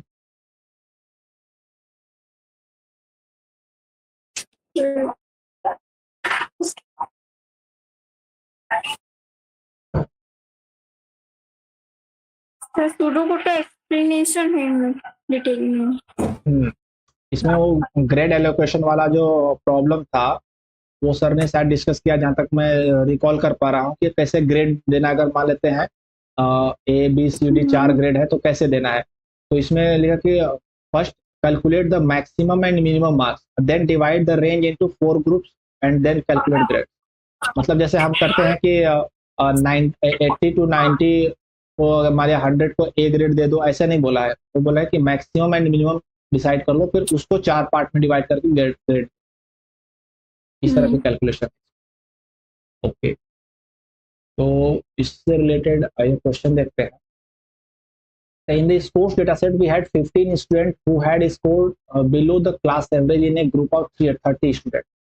If we generalize it to a group of n students, how many students would be below the class average? तो इसमें कह रहा है कि 15 स्टूडेंट्स, स्कोर डेटा सेट में 15 स्टूडेंट हैं जो कि बिलो क्लास एवरेज, उन्होंने ग्रुप ऑफ 30 स्टूडेंट है, 15 स्टूडेंट ने बिलो क्लास एवरेज जो है परफॉर्म किया है। अगर हम इसको जनरलाइज करें एन स्टूडेंट पे तो how many student will be the below average, तो हम इसको जनरलाइज नहीं कर सकते क्योंकि अगर 30 में से 15 स्टूडेंट बिलो एवरेज है तो जरूरी नहीं कि 100 में भी उसका मल्टीप्लाई होगा या फिर उसी रेशियो में होंगे, तो अलग भी हो सकता है। तो insufficient information. Okay, sir. We'll consider the scenario discussed in the lecture where 29 of the 30 students score 50 marks in maths and exactly one student has a score of 100. How many students have scored below the class average? अभी average पे जैसे calculation आप कर रहे हैं तो जो आपने अगर स्टैटिस्टिक में पढ़ा होगा तो मीन करके होता है। मीन जो होता है आपका होता है आउटलायर से इफेक्ट होता है, इसका आउटलायर क्या उसको बोलते हैं, मीन इज वर्ड याद नहीं आ रहा है, आउटलायर से इफेक्ट पड़ता है। तो एवरेज का मतलब ये होता है कि अगर 1 2 3 4 और 5 है, छठवां नंबर आपने 100 ले लिया तो एवरेज आपका चेंज हो जाता है, और 5 और 6 का एवरेज लेंगे तो अलग होता है। तो जो भी कोई आउटलायर्स नंबर आ गया, इसमें कह रहा है कि 29 of the 30 student score 50 marks, मतलब 30 में से 29 बच्चों ने 50 मार्क्स लाया है और एक 30वां बच्चे ने 100 मार्क्स लाया है। तो हाउ मेनी, तो आपका इस जो एवरेज मार्क्स होगा वो 29 से ऊपर चला जाएगा, तो बिलो एवरेज कितने हो जाएंगे? 29 के 29 स्टूडेंट जो है बिलो एवरेज है।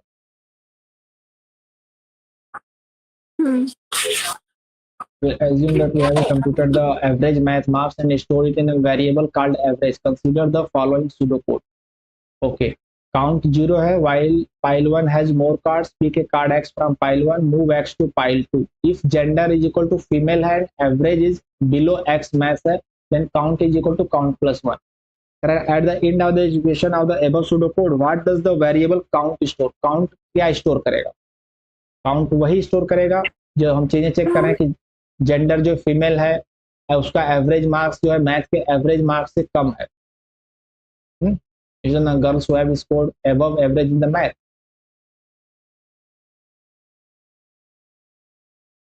क्या इसमें होना चाहिए?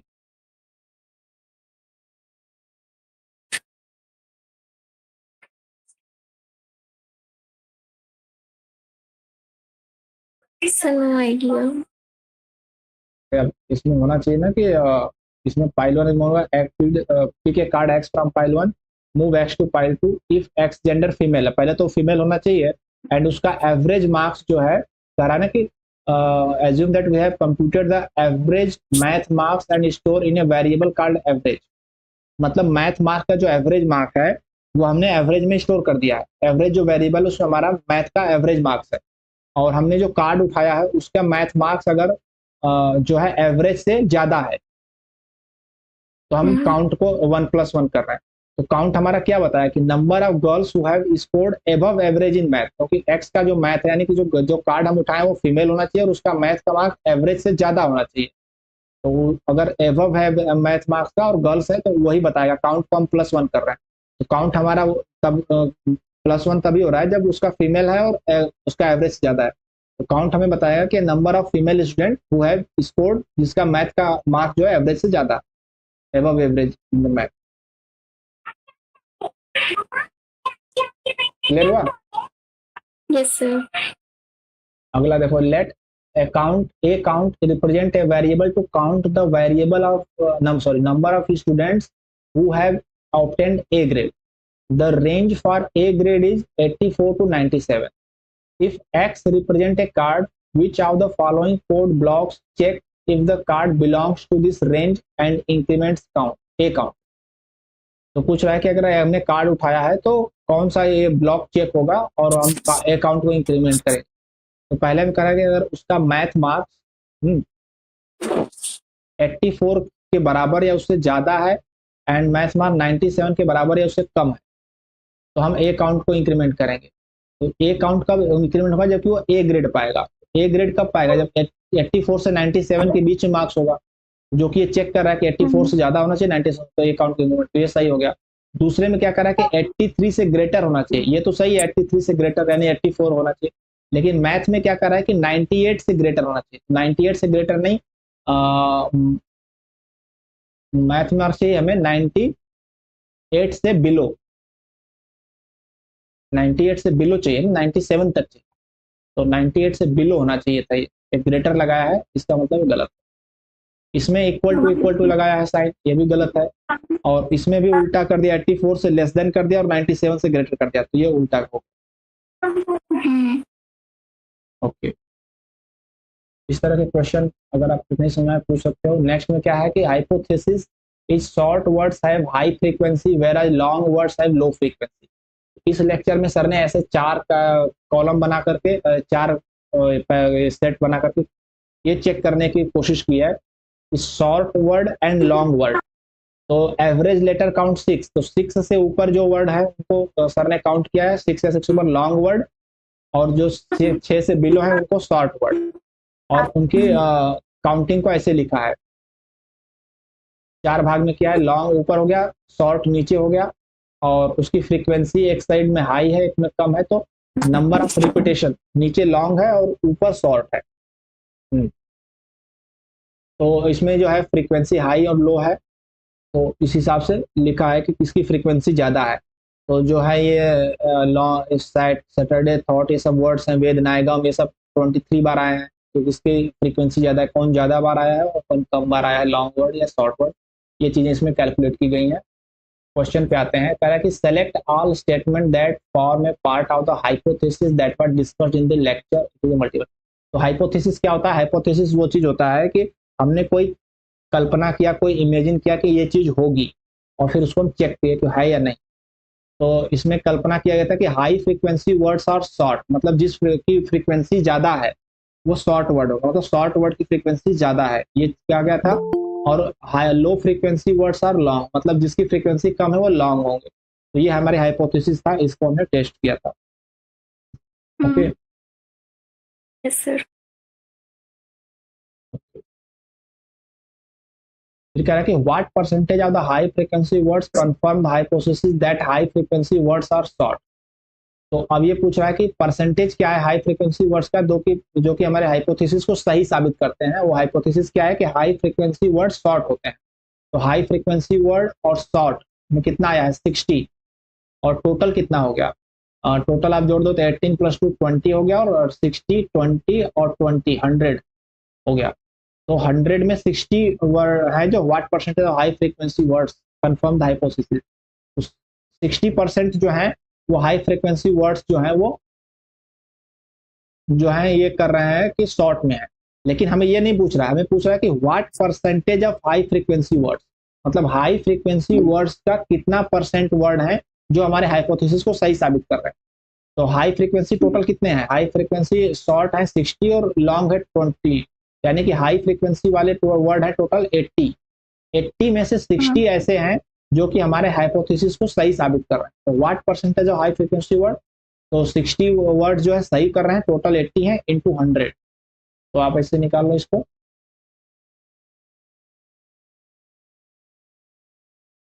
तो 25 इंटू 3 आ जाएगा 75% of high frequency of words जो है वो हमारे हाइपोथेसिस को सही साबित कर रहे हैं। टोटल हाई फ्रीक्वेंसी 80 है, 60 उसमें से सही साबित कर रहे हैं, उसका परसेंटेज कैलकुलेट करें। ओके, तो ये मैं मान के चलता हूँ कि आपने क्वेश्चन की प्रैक्टिस की होगी, नहीं प्रैक्टिस की है तो आप करिए, और जब क्वेश्चन पूछेंगे तो हमें चीज़ों को डिस्कस करने में अच्छा रहेगा। तो यहाँ पर हम क्वेश्चन लेते हैं, ये है 3.4 के। तब तक आपको कोई क्वेश्चन नहीं बनाए पीएजीए, कोई क्वेश्चन नहीं समझ में आया आप सर्च आउट करो। हम यहाँ पर थोड़ा सा 2-3 मिनट का ब्रेक लेते हैं, फिर स्टार्ट करें। Okay sir.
ओके, तो कोई क्वेश्चन है जो ऐसा आपको नहीं हुआ बना हो?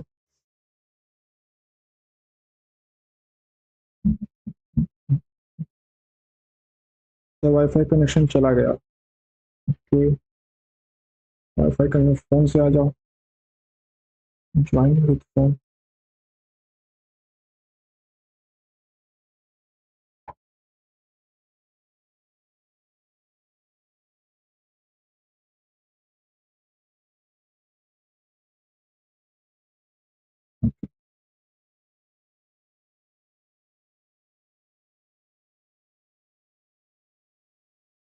हम कंटिन्यू करते हैं।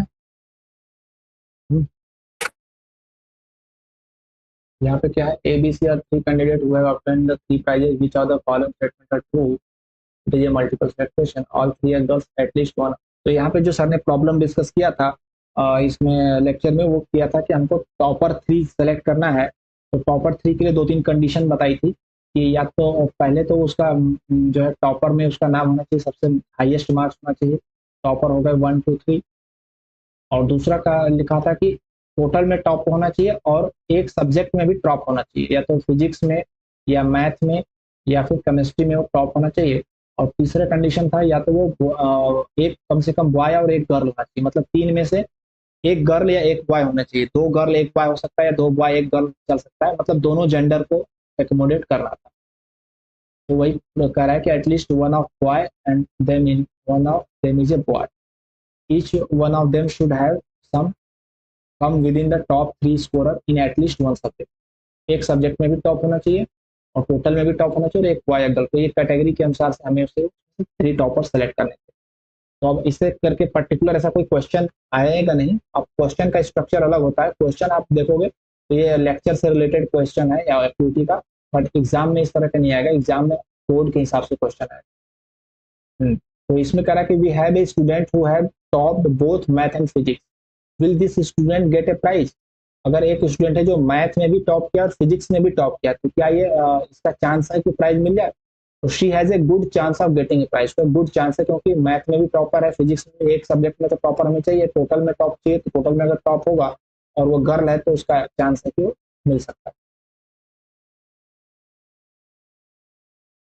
Okay, let max 1, max 2 and max 3 represent the 3 variable that keep track of the maximum math marks such that max 1 जो है वो बड़ा है max 2 से और max 2 बड़ा है max 3 से। the current value इस तरह से है, max 1 89 है, max 2 78 और 63 है। let us assume that we always compare a new card with max 1, then with max 2 and finally with max 3. A new card is now picked up from pile 1 that has the math marks as 95. तो अब कह रहा है कि how many pairwise comparison among the variable and cards are needed to be update all 3 variable. देखो अभी हमने जो कार्ड उठाया इसका मैक्स मार्क्स 95, तो हम इसमें कितना कंपेयर करेंगे कि हमारे तीनों अपडेट हो जाए। तो हम अगर इसका कंपेरिजन सीधे पहले वाले से करते हैं 89 से, तो हम देखेंगे कि 95 इज ग्रेटर देन 89, तो मैक्स 1 में हमारा आ जाएगा 95 और 89 को हम शिफ्ट कर देंगे यहाँ पे और 78 को शिफ्ट कर देंगे यहाँ। तो हमारे तीनों कार्ड अपडेट हो गए, मैक्स 1 95 हो गया, मैक्स 2 89 78। यहीं पर अगर हम उल्टा करते हैं, अगर हम इस कार्ड को पहले तीसरे नंबर से सेलेक्ट वो करते हैं, कंपेयर करते हैं, तो 67 कम होगा और 95 ज़्यादा होगा। फिर हम दूसरे पर आएंगे, फिर हम देखेंगे 78 और 95 में कौन बड़ा है, तब कहेंगे 95 बड़ा है। फिर हम पहले पर जाएंगे, क्योंकि अगर मान लेते हैं कि दूसरे से छोटा हो गया तब तो मैक्स तीसरा नंबर वाला अपडेट कर देंगे, दूसरा और पहला वैसे का वैसे रहेगा। अगर दूसरे से बड़ा है तो हम ये देखेंगे क्या पहले से भी बड़ा है, अगर पहले से नहीं बड़ा होगा तो हम पहले को 89 रखेंगे, दूसरे को चेंज करेंगे और दूसरा वाला तीसरे पर शिफ्ट करेंगे। फिर हम तीसरे मतलब पहले से भी अगर बड़ा है तो हम पहले वाले को चेंज करेंगे और पहले वाले को दूसरे पे ले आएंगे, दूसरे वाले को तीसरे पे ले आएंगे। तो हमें चेक करने के लिए हमें इतना कंपैरिजन करना पड़ेगा अगर हम इधर से स्टार्ट करते हैं नीचे से तो। और अगर हम डायरेक्टली पहले वाले पे जाते हैं तो हमें पता चलेगा कि हमारा जो नए कार्ड का मार्क्स है 95 89 से ज़्यादा है। मेरी आवाज़ आ रही है ना? यस सर, ओके, तो हम डायरेक्ट हम इस पहले वाले से कंपेयर करेंगे, एक ही कंपेयर के बाद हम तीनों कार्ड हम अपडेट करते हैं। तो वही पूछ रहा है कि how many pairwise comparison needed, तो एक कंपेरिजन अगर हम स्टार्ट कर रहे हैं नेक्स्ट 1 से।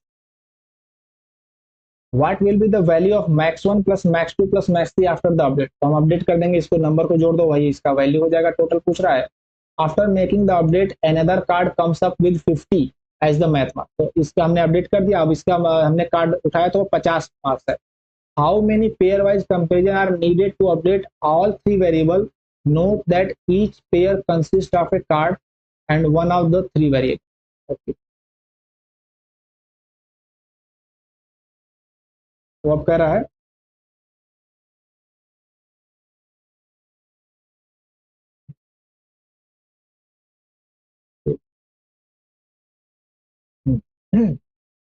कितने का 50 नंबर वाला आया है। अभी हमारा जो हम पहले पे जाएंगे तो हमारा 95 है और 50 हमारा जो इससे कम है तो हम इसको कोई चेंज नहीं करेंगे, अब दूसरे नंबर पे जाएंगे। तो 89 है, अभी भी हमारा जो 50 है इससे कम है, तो हम तीसरे पे जाएंगे। अब 78 है, 50 फिर भी कम है, तो हम किसी को नहीं अपडेट करेंगे।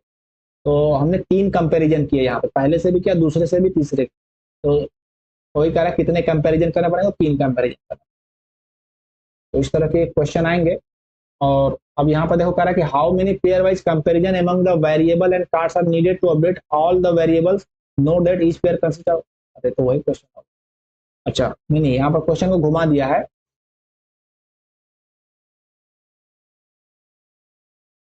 क्या खुशीपाल पर टेक्स्ट किया आपने? वॉइस आ रही है बट जीमीट पर screen is not visible. Okay, screen visible नहीं है जीमीट पे।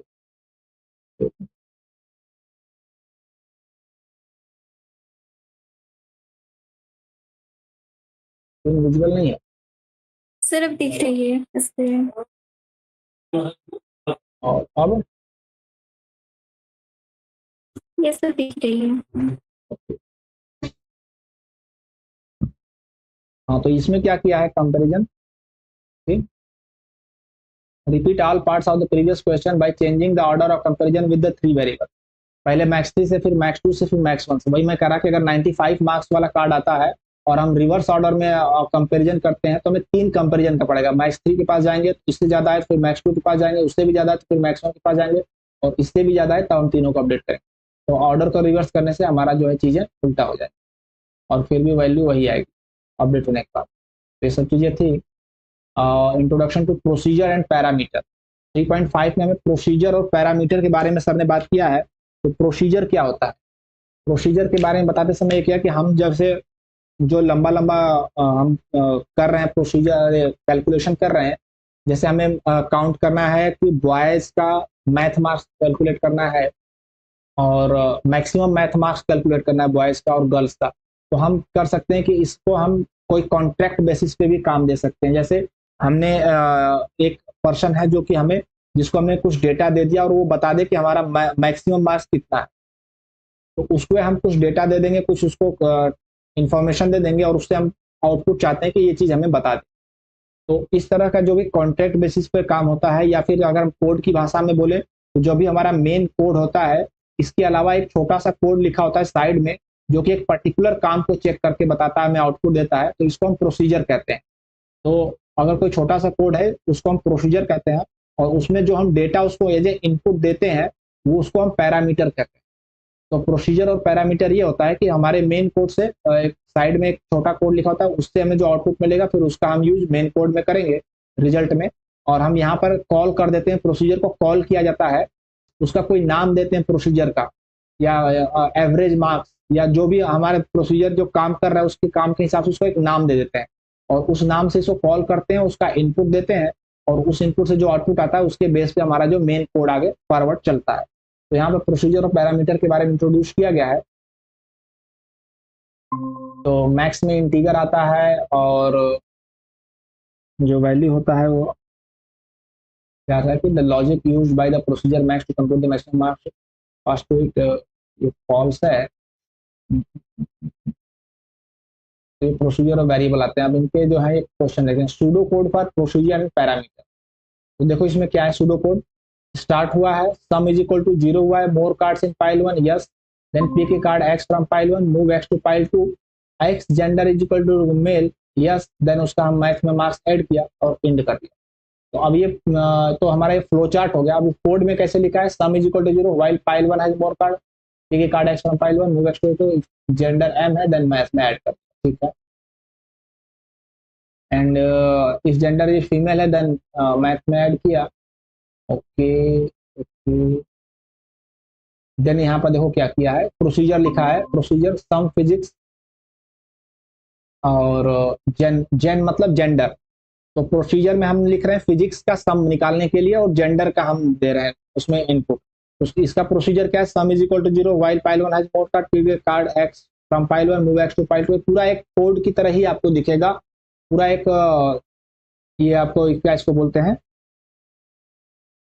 सूडो कोड, उसकी तरह ही दिखेगा जो प्रोसीजर है, बट ये उसका सब पार्ट होता है, मेन कोड का पार्ट होता है जो आपको आउटपुट देगा। तो इसमें हम जेंडर करके इसमें इनपुट दे रहे हैं। तो ये क्या कर रहा है, मूव एक्स टू वाले इफ जो उसका जो कार्ड का जो जेंडर है वो हमारा जो पैरामीटर है उस वाले जेंडर से मैच करेगा, देन हम उसके फिजिक्स मास को सम में ऐड कर देंगे और रिटर्न सम करेंगे।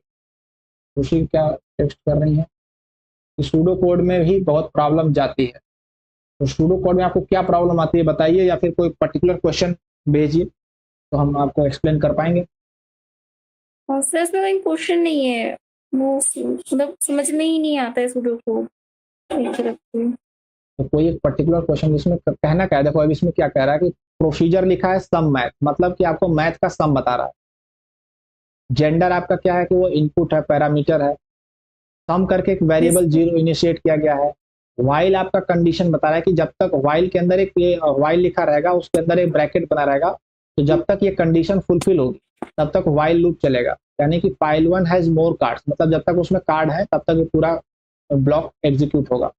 ठीक है, card x from file 1 move x to file 2। तो हमने कार्ड उठाया, उसको दूसरे फाइल मूव कर दिया। अब उसमें करेंगे क्या इन बिटवीन, वो आगे कह रहा है कि इफ उसका जेंडर जो है वो जो जेन दिया हुआ है, जहाँ पर जो हम बनेंगे जेन, यहाँ पर जो हम प्रोसीजर मतलब इसमें देंगे, या तो मेल देंगे या फीमेल देंगे, जो भी इसमें जेंडर देंगे उससे कंपेयर करेगा। अगर उसका जेंडर वही है देन सम वेरिएबल जो यहाँ पे जीरो हुआ है उसमें हम इसका मैथ मार्क्स, जो कार्ड का मैथ मार्क है उसको ऐड कर देंगे।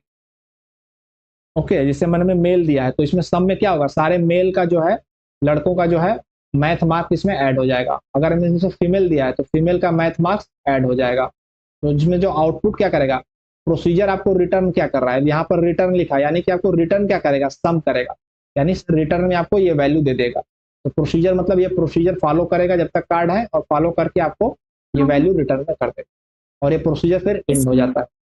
तो इस तरह से कोड लिखा होगा इन बिटवीन में, जो कि आपको कुछ उसमें आप इनपुट दोगे, कुछ आपको आउटपुट देगा, और आउटपुट देके प्रोसीजर एंड हो जाएगा। तो जब क्वेश्चन हम डिस्कस करेंगे तो बेटर हम एक्सप्लेन कर पाएंगे कि हो क्या रहा है।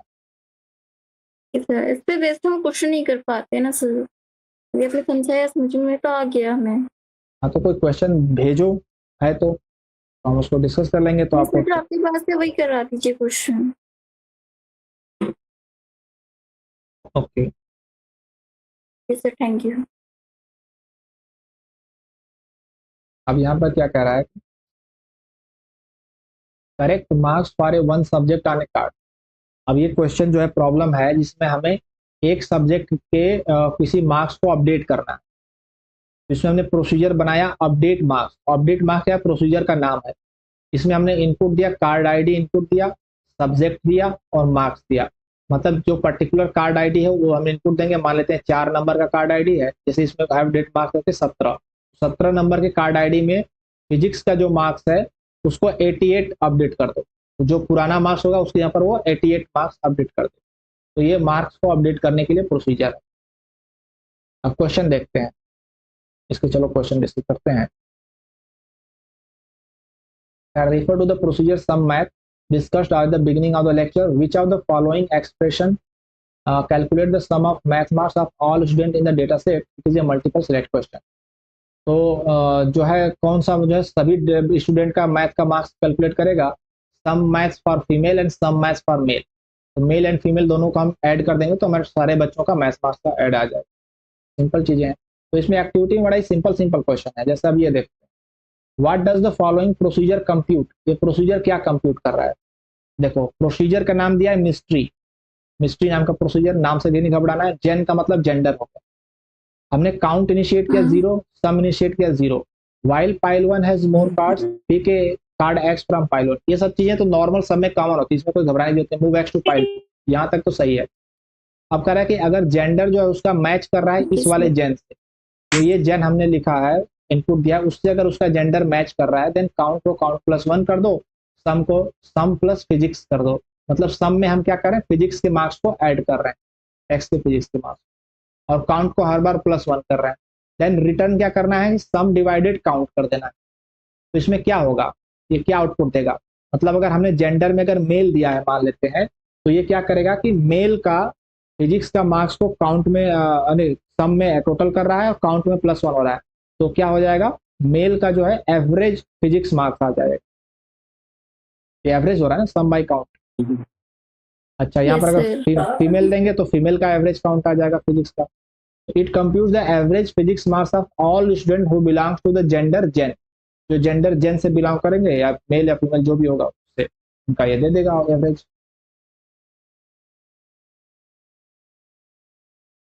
Pseudo code for procedure and parameters का ही पार्ट 2 है ये। Yes sir. Using the procedure max marks discussed in the lecture, we compute the following expression: max marks math plus max marks physics plus max marks chemistry minus max marks total। Okay, तो हमने जो अभी max mark calculate किया है तो हमने एक उसके बाद एक कैलकुलेशन किया कि मैक्स मार्क्स मैथ में प्लस मैक्स मार्क्स फिजिक्स का प्लस मैक्स मार्क्स केमिस्ट्री का और माइनस किया मैक्स मार्क्स टोटल का, टोटल का मैक्स मार्क्स को माइनस किया, तो ये क्या आएगा।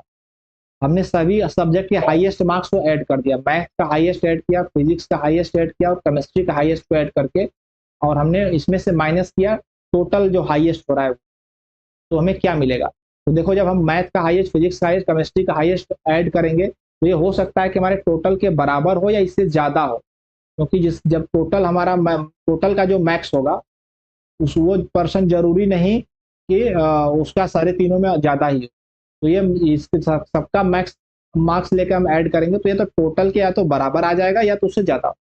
Correct, it is always zero, गलत है, it is always less than zero, गलत है, it is always greater than zero, zero से ज़्यादा होगा ये, it is always less than और equal to zero, it is always greater than और equal to zero, greater than और equal to zero ये सही है, ग्रेटर देन जीरो सही है, but always greater than equal to zero भी हो सकता है कि जो हाईएस्ट मार्क्स हैं वो टोटल के बराबर हो, तो उसमें क्या हो जाएगा, जीरो हो जाएगा। तो ऑलवेज जीरो या ऑलवेज ग्रेटर देन नहीं सही है, ये ग्रेटर देन या इक्वल टू जीरो ये सही। Yes sir. फिर आता है three prices problem, pseudo code है, उसके बेसिस पे थ्री प्राइजेस के कैसे कैलकुलेट करना अभी हमने बताया कि उसमें तीन में से एक गर्ल होना चाहिए, टोटल में हाईएस्ट होना चाहिए और एक सब्जेक्ट में हाईएस्ट होना चाहिए, तो उसके सूडो कोड बनाकर डिस्कस किया गया। इसका हम क्वेश्चन लेंगे तो ज़्यादा बेटर हमें पता चले।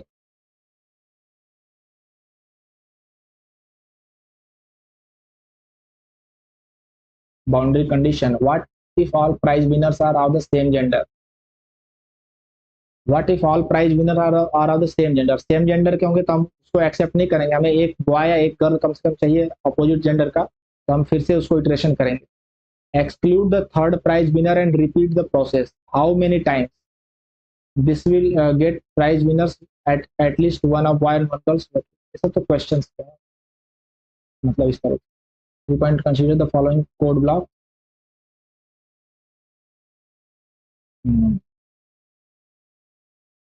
साइड इफेक्ट ऑफ प्रोसीजर का साइड इफेक्ट क्या है, इसके बारे में बात की गई है। एग्जाम में रिलेटेड से कुछ आएगा नहीं, बट प्रोसीजर का साइड इफेक्ट ये है कि जब हम प्रोसीजर में देते हैं कोई चीज़ का चेक करने के लिए, तो जो कार्ड्स का हमने सीक्वेंस दिया है तो प्रोसीजर क्या करता है कि इटरेशन करता है वन बाय वन, तो हमारा जो है ऊपर वाला कार्ड नीचे हो जाता है, उसका सीक्वेंस उल्टा हो जाता है। तो अगर हम प्रोसीजर बना रहे हैं तो अगर हम ऐसा प्रोसीजर बनाएं कि हम रिवर्स ऑर्डर में फिर से इसको रिवर्स कर दें ताकि हमको चीज़ जैसे मिली है वैसे ही हम उसको रिटर्न करें। तो प्रोसीजर में हम एक स्पेसिफिक कैलकुलेशन के लिए कोई इनपुट देते हैं और जैसे वो इनपुट होता है वैसे हमारा जो सीक्वेंस है वो उल्टा हो जाता है, तो हम इसमें एक स्टेप और ऐड कर दें जिससे कि हमारा जो है कार्ड फिर से वही ऑर्डर में आ जाए। तो ये इसका ड्रॉबैक है। फिर इसमें किया गया है कि थर्ड पार्टी डेक, अगर इसमें हमने डेक इंक्लूड कर दिया थर्ड पार्टी तो उसमें हमने इसमें नया फील्ड डेक देना पड़ेगा। जैसे क्या किया है हमने हमने अभी क्या कि एक फाइल हम देते थे, एक फाइल हमने कार्ड का दिया और इसको इटरेट करके बताता था, अभी हमने एक डेक ऐड कर दिया, मतलब एक डेक में कई फाइल हो सकती है। तो while deck has more cards, pick card x from deck and move x to seen deck, उसमें सीन डेक में हम चेंज कर देंगे तो एक्स का जेंडर उसमें चेक करेंगे। तो ये कोई बहुत बड़ा कॉम्प्लिकेशन नहीं है, इसमें कोई बहुत घबराने की जरूरत नहीं। क्वेश्चन इससे ऐसा कुछ करके आएगा, क्वेश्चन ऐसा रहेगा कि आप समझ जाओ, कैलकुलेट कर पाओ, जितना भी पढ़े हो वैसा ही रहेगा, कोई डेक वाला करके अलग से कोई क्वेश्चन नहीं रहेगा। इसके भी साइड इफेक्ट के बारे में बात किया गया है, तो यह कोई नई चीज़ नहीं है। Data integrity, functionality, implementation. अब आता है वीक 4। वीक 4 में बर्थडे पैराडॉक्स के बारे में बात किया गया है। बर्थडे पैराडॉक्स में हमें बिन बनाना और नेस्टेड इटरेशन के बारे में बात किया गया है। नेस्टेड इटरेशन क्या होता है और बिनिंग क्या होता है, ये आपको समझने वाली जरूरत है। तो जैसे है कि इसमें जो प्रॉब्लम लिया गया है वो प्रॉब्लम ये लिया है कि कोई दो बर्थडे किसी का मैच कर रहा है कि नहीं। ए का बर्थडे है और बी का बर्थडे, तो हमें ये चेक करना है कि एक बर्थडे मैच कर रहा है, सेम बर्थडे मैच कर रहा है कि नहीं। अब सेम बर्थडे में कई चीज हो सकती है, या तो सेम मंथ में सेम हो जाए, ईयर सेम हो जाए, या पूरा डे का पूरा डेट सेम हो जाए। तो इसको हम कैसे करेंगे? तो इसमें नेस्टेड इटरेशन की जरूरत पड़ेगी। नेस्टेड इटरेशन ये होता है कि हमने एक इटरेशन हम कर रहे हैं कि ये देखने के लिए मान लेते हैं कि मंथ कौन सा है। जैसे हमें चेक कर रहे हैं जनवरी मंथ, फरवरी मंथ वाइज हम बना रहे हैं। तो जैसे हमें जनवरी और फरवरी हमने डिवाइड कर दिया कार्ड को, मार्च, ऐसे हमने 12 महीने के कार्ड को डिवाइड कर दिया। फिर हम जनवरी वाला कार्ड उठाया, उसमें हम देखेंगे कि 4 जनवरी का कितना है। तो 4 जनवरी का अगर 2 होगा तो मिल जाए। तो एक इटरेशन के अंदर दूसरा इटरेशन हम चेक कर रहे हैं। तो जब इसका हम प्रोसीजर लिखेंगे, सूडो कोड लिखेंगे, तो हम उसको इस तरीके से लिखेंगे कि एक इटरेशन उसके अंदर दूसरा इटरेशन। तो ये जब पर्टिकुलर आप क्वेश्चन हम डिस्कस करेंगे तो ज़्यादा अच्छे से पता चलेगा कि उसके अंदर एक के अंदर दूसरा इटरेशन चला है, दूसरा इटरेशन का पूरा कंप्लीट हो जाने का फिर पहले वाले पर आएंगे, फिर हम पहले वाले से चलेंगे। तो इटरेशन के अंदर इटरेशन होता है। और बिनिंग का मतलब होता है कि हम छोटे छोटे बास्केट बना दिए। यहाँ पर मंथ वाइज हमने अलग अलग बिन बना दिया। तो जनवरी वाले कार्ड को जनवरी में डाल दिया, फरवरी वाले कार्ड को फरवरी। तो फर्स्ट इटरेशन हमने क्या किया कि मंथ वाइज सबको बांट दिया। फिर सेकंड इटरेशन होगा कि हम मंथ वाइज जनवरी वाले कार्ड को उठाया, उसमें इटरेशन किया कि जनवरी में किसका डेट मैच कर रहा है, फरवरी में किसका डेट मैच कर रहा है। तो ये चीजें इसमें डिस्कस की गई। देखो ये concept of nested iteration using the birthday paradox using binning. Okay, इसमें क्वेश्चन है सिंपल सिंपल ट्रू फॉल्स वाले क्वेश्चन है। अब ये क्या, what is the advantage of binning? It reduces the number of comparison. इसमें नंबर ऑफ कंपैरिजन रिड्यूस हो जाते हैं। जैसे अगर हम सारे कार्ड्स को मैच करना है 2 जनवरी से, तो हमको बहुत ज्यादा मैच करना है। अगर हमने जनवरी फरवरी हर मंथ वाइज कार्ड बनाए तो हम सिर्फ जनवरी वाले कार्ड को कंपेयर करेंगे, बाकी को नहीं करेंगे। जनवरी का अगर है तो फरवरी वाले के लिए फरवरी करेंगे, तो हमारा नंबर ऑफ कंपैरिजन कम हो जाता है। Importance of binning to reduce number of comparison in nested iteration. यहाँ पर कुछ मैथमेटिकल कैलकुलेशन इस लेक्चर में लिया गया है कि अगर हमें कंपैरिजन करना है तो कितना कंपैरिजन करना पड़ेगा। तो उसके लिए कॉम्बिनेशन का यूज किया गया है कि अगर 5 कार्ड हैं हमारे पास, तो अगर हमें कंपैरिजन करना हुआ तो पहले कार्ड को हम 4 से कंपेयर करेंगे, दूसरे वाले को 3 से, फिर 2 से, 1 से। ये वैसा ही है कि हम अगर 5 सर्किल बना दें तो हर सर्किल को सबके साथ कनेक्ट करना है, तो हमें कितनी लाइन ड्रॉ करनी होगी। तो पहले वाले को कनेक्ट करने के लिए हमें 4 लाइन ड्रॉ करनी पड़ेगी, ए से बी, ए से सी और ए से डी और ए से ई। 5 अगर हमारे पास ब्लॉक है तो फिर दूसरे वाले बी के लिए हमें ऐसे लाइन कम हो जाएगा, क्योंकि ऑलरेडी ए से बी कनेक्ट हो गया है। तो हम बी को कनेक्ट करने के लिए ई से कनेक्ट करेंगे, ऐसे अदर से 3 से करेंगे, 2 से करेंगे 1। तो ये एक मैथमेटिकल कैलकुलेशन है। इसको ऐसे कर सकते हैं, एन चूज 2, मतलब एन में से हमें 2 चूज करना है। तो इनका कोई खास क्वेश्चन में यूज नहीं है, बस आपको ये समझाने के लिए शायद कितना कंपैरिजन करना पड़ेगा। n into n minus 1/2। तो कैलकुलेशन मैथ में आती है इसकी n इंटू एन माइनस 1/2। तो जैसे यहाँ पर हमने किया था 4 3 2 1, तो ये टोटल 10 कंपैरिजन बना था। उसका कैलकुलेशन ऐसे भी हो सकता है कि 5 into 4/2, n into n plus n minus 1/2, जो कि होता है n choose 2, n choose 2 combination होता है। तो ये इसका है कैलकुलेशन। ये वाला को हमने एक्टिविटी वाले में अच्छे से एक्सप्लेन किया है, आप देख लेना कि इसमें कैसे ये आ रहा है। क्वेश्चन है कि mention the lecture a computer can do 10 to the power 8 comparison in a second, how many second will it take the computer to do pairwise comparison of 1 million elements. तो 1 million elements है, इसको हमें pair wise comparison करना है। तो पहले कितने comparison बनेंगे? तो n into n minus 1/2, 1 million into 99,000, 9900 like this. ये करोगे कैलकुलेशन तो ये समथिंग बहुत बड़ा नंबर आएगा। फिर उसको 10 to the power 8 comparison 1 second में हो रहा है, तो 10 to the power 8 से डिवाइड करेंगे तो ये लगभग 4999.99 ऐसे आएगा, यानी कि लगभग 5000 सेकंड इसको लगेगा। ये कैलकुलेशन मैंने उसमें किया है। ये सब चीजें आप देख सकते हो, मैंने एक्टिविटी वाले में बहुत अच्छे से एक्सप्लेन किया है। और कॉन्सेप्ट ऑफ पेयर टीम, अब अगला एक कॉन्सेप्ट डिस्कस किया गया है कि हमें टीम बनानी है और टीम बना के स्टडी करना है, स्टडी ग्रुप बनाना है। तो स्टडी ग्रुप बनाने के लिए मान लेते हैं 2 स्टूडेंट हमने लिया, ए और बी। ए का फिजिक्स मार्क्स ज्यादा है बी से, और मैथ में ए कमजोर है, बी स्ट्रांग है। तो अगर हम इनका स्टडी ग्रुप बनाते हैं तो फिजिक्स में ए जो है बी की हेल्प कर देगा और मैथ में बी ए की हेल्प कर देगा। तो ये स्टडी ग्रुप अच्छा एक स्टडी ग्रुप होगा। अब मैं मान लेता हूँ कि एक स्टडी ग्रुप मैंने बनाया जिसमें ए का फिजिक्स ज़्यादा है और ए का मैथ भी ज़्यादा है और फिजिक्स भी ज़्यादा है। तो क्या करेगा, ए तो बी को ए से फायदा हो रहा है लेकिन ए को बी से फायदा नहीं हो रहा है, तो ये स्टडी ग्रुप सही नहीं माना जाएगा। सही स्टडी ग्रुप वो हुआ जिसमें एक दूसरे को एक सब्जेक्ट सिखाए, दूसरा एक को एक सब्जेक्ट सिखाए। तो इस तरह का प्रॉब्लम डिस्कस किया गया है और इससे रिलेटेड क्वेश्चन देखते हैं। करके we have two student x and y who satisfy the following condition. उसका एक्स का मैथ और वो एक्स का फिजिक्स बराबर है वाई के मैथ और वाई के फिजिक्स। तो कह रहे हैं which are the following scenario are possible, it is a multiple. तो क्या सिनेरियो हो सकता है अगर इनका टोटल मार्क्स मैथ और फिजिक्स का इसके मैथ और फिजिक्स के बराबर है, तो क्या एक्स का मैथ और एक्स का फिजिक्स दोनों वाई के मैथ और फिजिक्स से ज्यादा होगा? नहीं। अगर दोनों ज्यादा है तो फिर बराबर नहीं होगा। या तो एक्स का मैथ ज्यादा है और एक्स का फिजिक्स कम है, या एक्स का फिजिक्स ज्यादा है और एक्स का फिजिक्स ज्यादा और एक्स का मैथ कम। तो ये या तो हो सकता है कि इनका मैथ और फिजिक्स दोनों बराबर बराबर है, या एक्स का मैथ ज्यादा है फिजिक्स कम है, या मैथ कम है फिजिक्स ज्यादा है, ये हो सकता है। ओके, अब यहाँ पे क्या कहा है क्वेश्चन?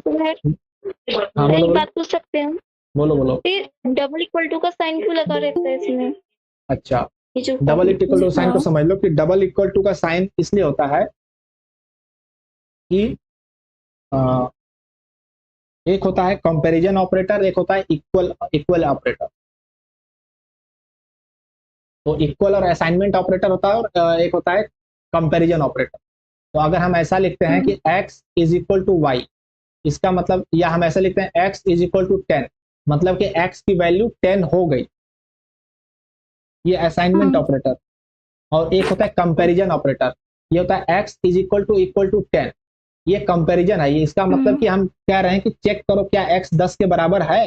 तो इसका जो आंसर आएगा वह यस या नो में आंसर आएगा। ये it is like a question, और ये है असाइनमेंट ऑपरेटर। ज्योति सिंह क्या बोल रही हैं? ज्योति सिंह क्या कर रही हैं? Hello, sorry, thanks you taking this session. हाँ, तो क्या आप समझ में आया कि x डबल इक्वल का मतलब कि हम कंपैरिजन करें कि वो उसके बराबर है या नहीं है, और एक इक्वल टू का मतलब कि उसके हम वैल्यू दे रहे हैं। तो यहाँ पर चेक कर रहा है कि x is equal to y का मतलब क्या x का y के बराबर है एंड फिजिक्स भी उसके बराबर है। दोनों ये चीजें हो सकती हैं, या x का बड़ा हो सकता है y से। यहाँ पर जो कंपैरिजन हो रहा है कि बड़ा है कि नहीं, तो यस या नो आएगा। यहाँ छोटा है कि नहीं, यस या नो आएगा। तो ये सारे में जो है कंपैरिजन हो रहा है।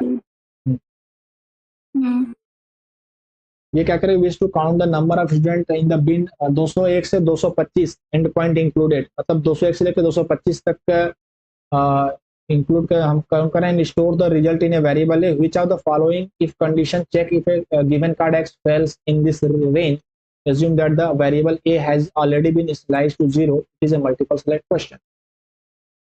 अच्छा, तो पूछ रहा है कौन सा कंपैरिजन होगा, और a को हमने इनिशियलाइज किया है 0 से। ओके, तो कह रहा है कि इफ x का जो टोटल मार्क्स है वो 201 से 225 के बीच में है तो a इज इक्वल टू 1, ये नहीं होगा। देखो क्या कह रहा है कि wish to count the number of student in the bin, इन जिनका टोटल मार्क्स इस बिन का मतलब एक हमारा बकेट है बास्केट 201 से 225 के बीच में जिसका आ रहा है वो हमें काउंट करना है।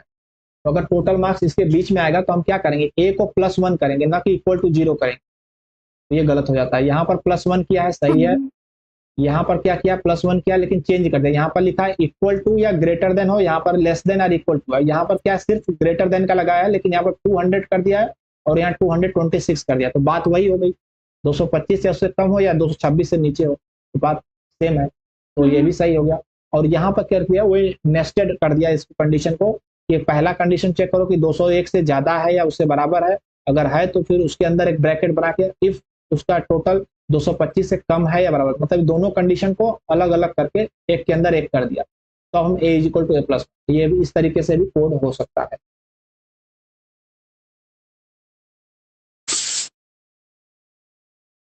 तो ये सारे क्वेश्चन मैंने डिस्कस किए हैं एक्टिविटी क्वेश्चन में, और इसमें यही चीजें हैं और ज्यादा कुछ है नहीं। तो प्रोसीजर और पैरामीटर और procedure to resolve pronoun with its equivalent matching noun अलग अलग लेक्चर में सर ने अलग अलग तरह के क्वेश्चन लेकर के उसी चीज को डिस्कस किया है, और इस पर जब आप पर्टिकुलर कोई क्वेश्चन डिस्कस करेंगे तो ज़्यादा कॉन्सेप्ट क्लियर होगा, ज़्यादा चीज़ें पता चलेंगी। थ्योरी वाइज कॉन्सेप्ट वाइज कोई ज़्यादा नई चीज़ें है नहीं।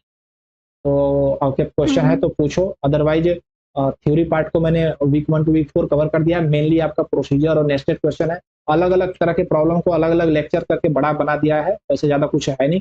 आपको ज़्यादा से ज़्यादा सिटी में क्वेश्चन को डिस्कस करना है, क्वेश्चन जितना आप करोगे सॉल्व और प्रैक्टिस उतना ही आपको फायदा होगा, और समझ में आएगा, नहीं आएगा तो पूछ सकते। सर समझ आ गया sir, so thank you sir. Okay, welcome welcome, हाँ थैंक यू ज्वाइन। में हो जाएंगे सर, आपका आवाज ब्रेक हो रहा है, फिर से बताओ। एक्स्ट्रा में आपकी आवाज ब्रेक हुई है, फिर से बताइए। एक्स्ट्रा और पढ़ना पड़ेंगे, कितने में हो जाएगा 4 वीक का फिर के बाद? मतलब कितने में हो जाएगा, क्या नहीं समझ में आया?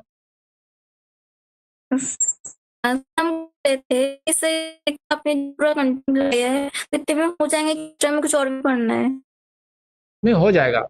जो अभी जो मैंने आपको हो जाएगा। थ्योरी बता दिया, थ्योरी आपको बता दिया, आप क्वेश्चन ट्राई करो। क्वेश्चन में हो सकता है आपको क्या दिक्कत होगी, क्वेश्चन में आपको दिक्कत ये होगी कि आपको कहीं कोड नहीं समझ में आ रहा है, कोई कोड का आपको प्रोसीजर नहीं समझ में आ रहा है, कोई लंबा कोड है वो आपको समझ में नहीं आ रहा है, तो उसमें आपको जब आप पूछोगे मैं उसको ब्रेक करके बताऊंगा तो आपको पता चलेगी कहाँ पर आप मिस्टेक कर रहे हैं। तो कॉन्सेप्ट जो मैंने अभी डिस्कस किया, कॉन्सेप्ट इतना ही है, कॉन्सेप्ट इससे ज़्यादा नहीं है, बट इसमें जो क्वेश्चन बनेंगे जो वो अलग अलग तरह के बनेंगे, उसको जब तक आप अप्रोच नहीं करोगे, सॉल्व नहीं करोगे, आपको पता नहीं चलेगा।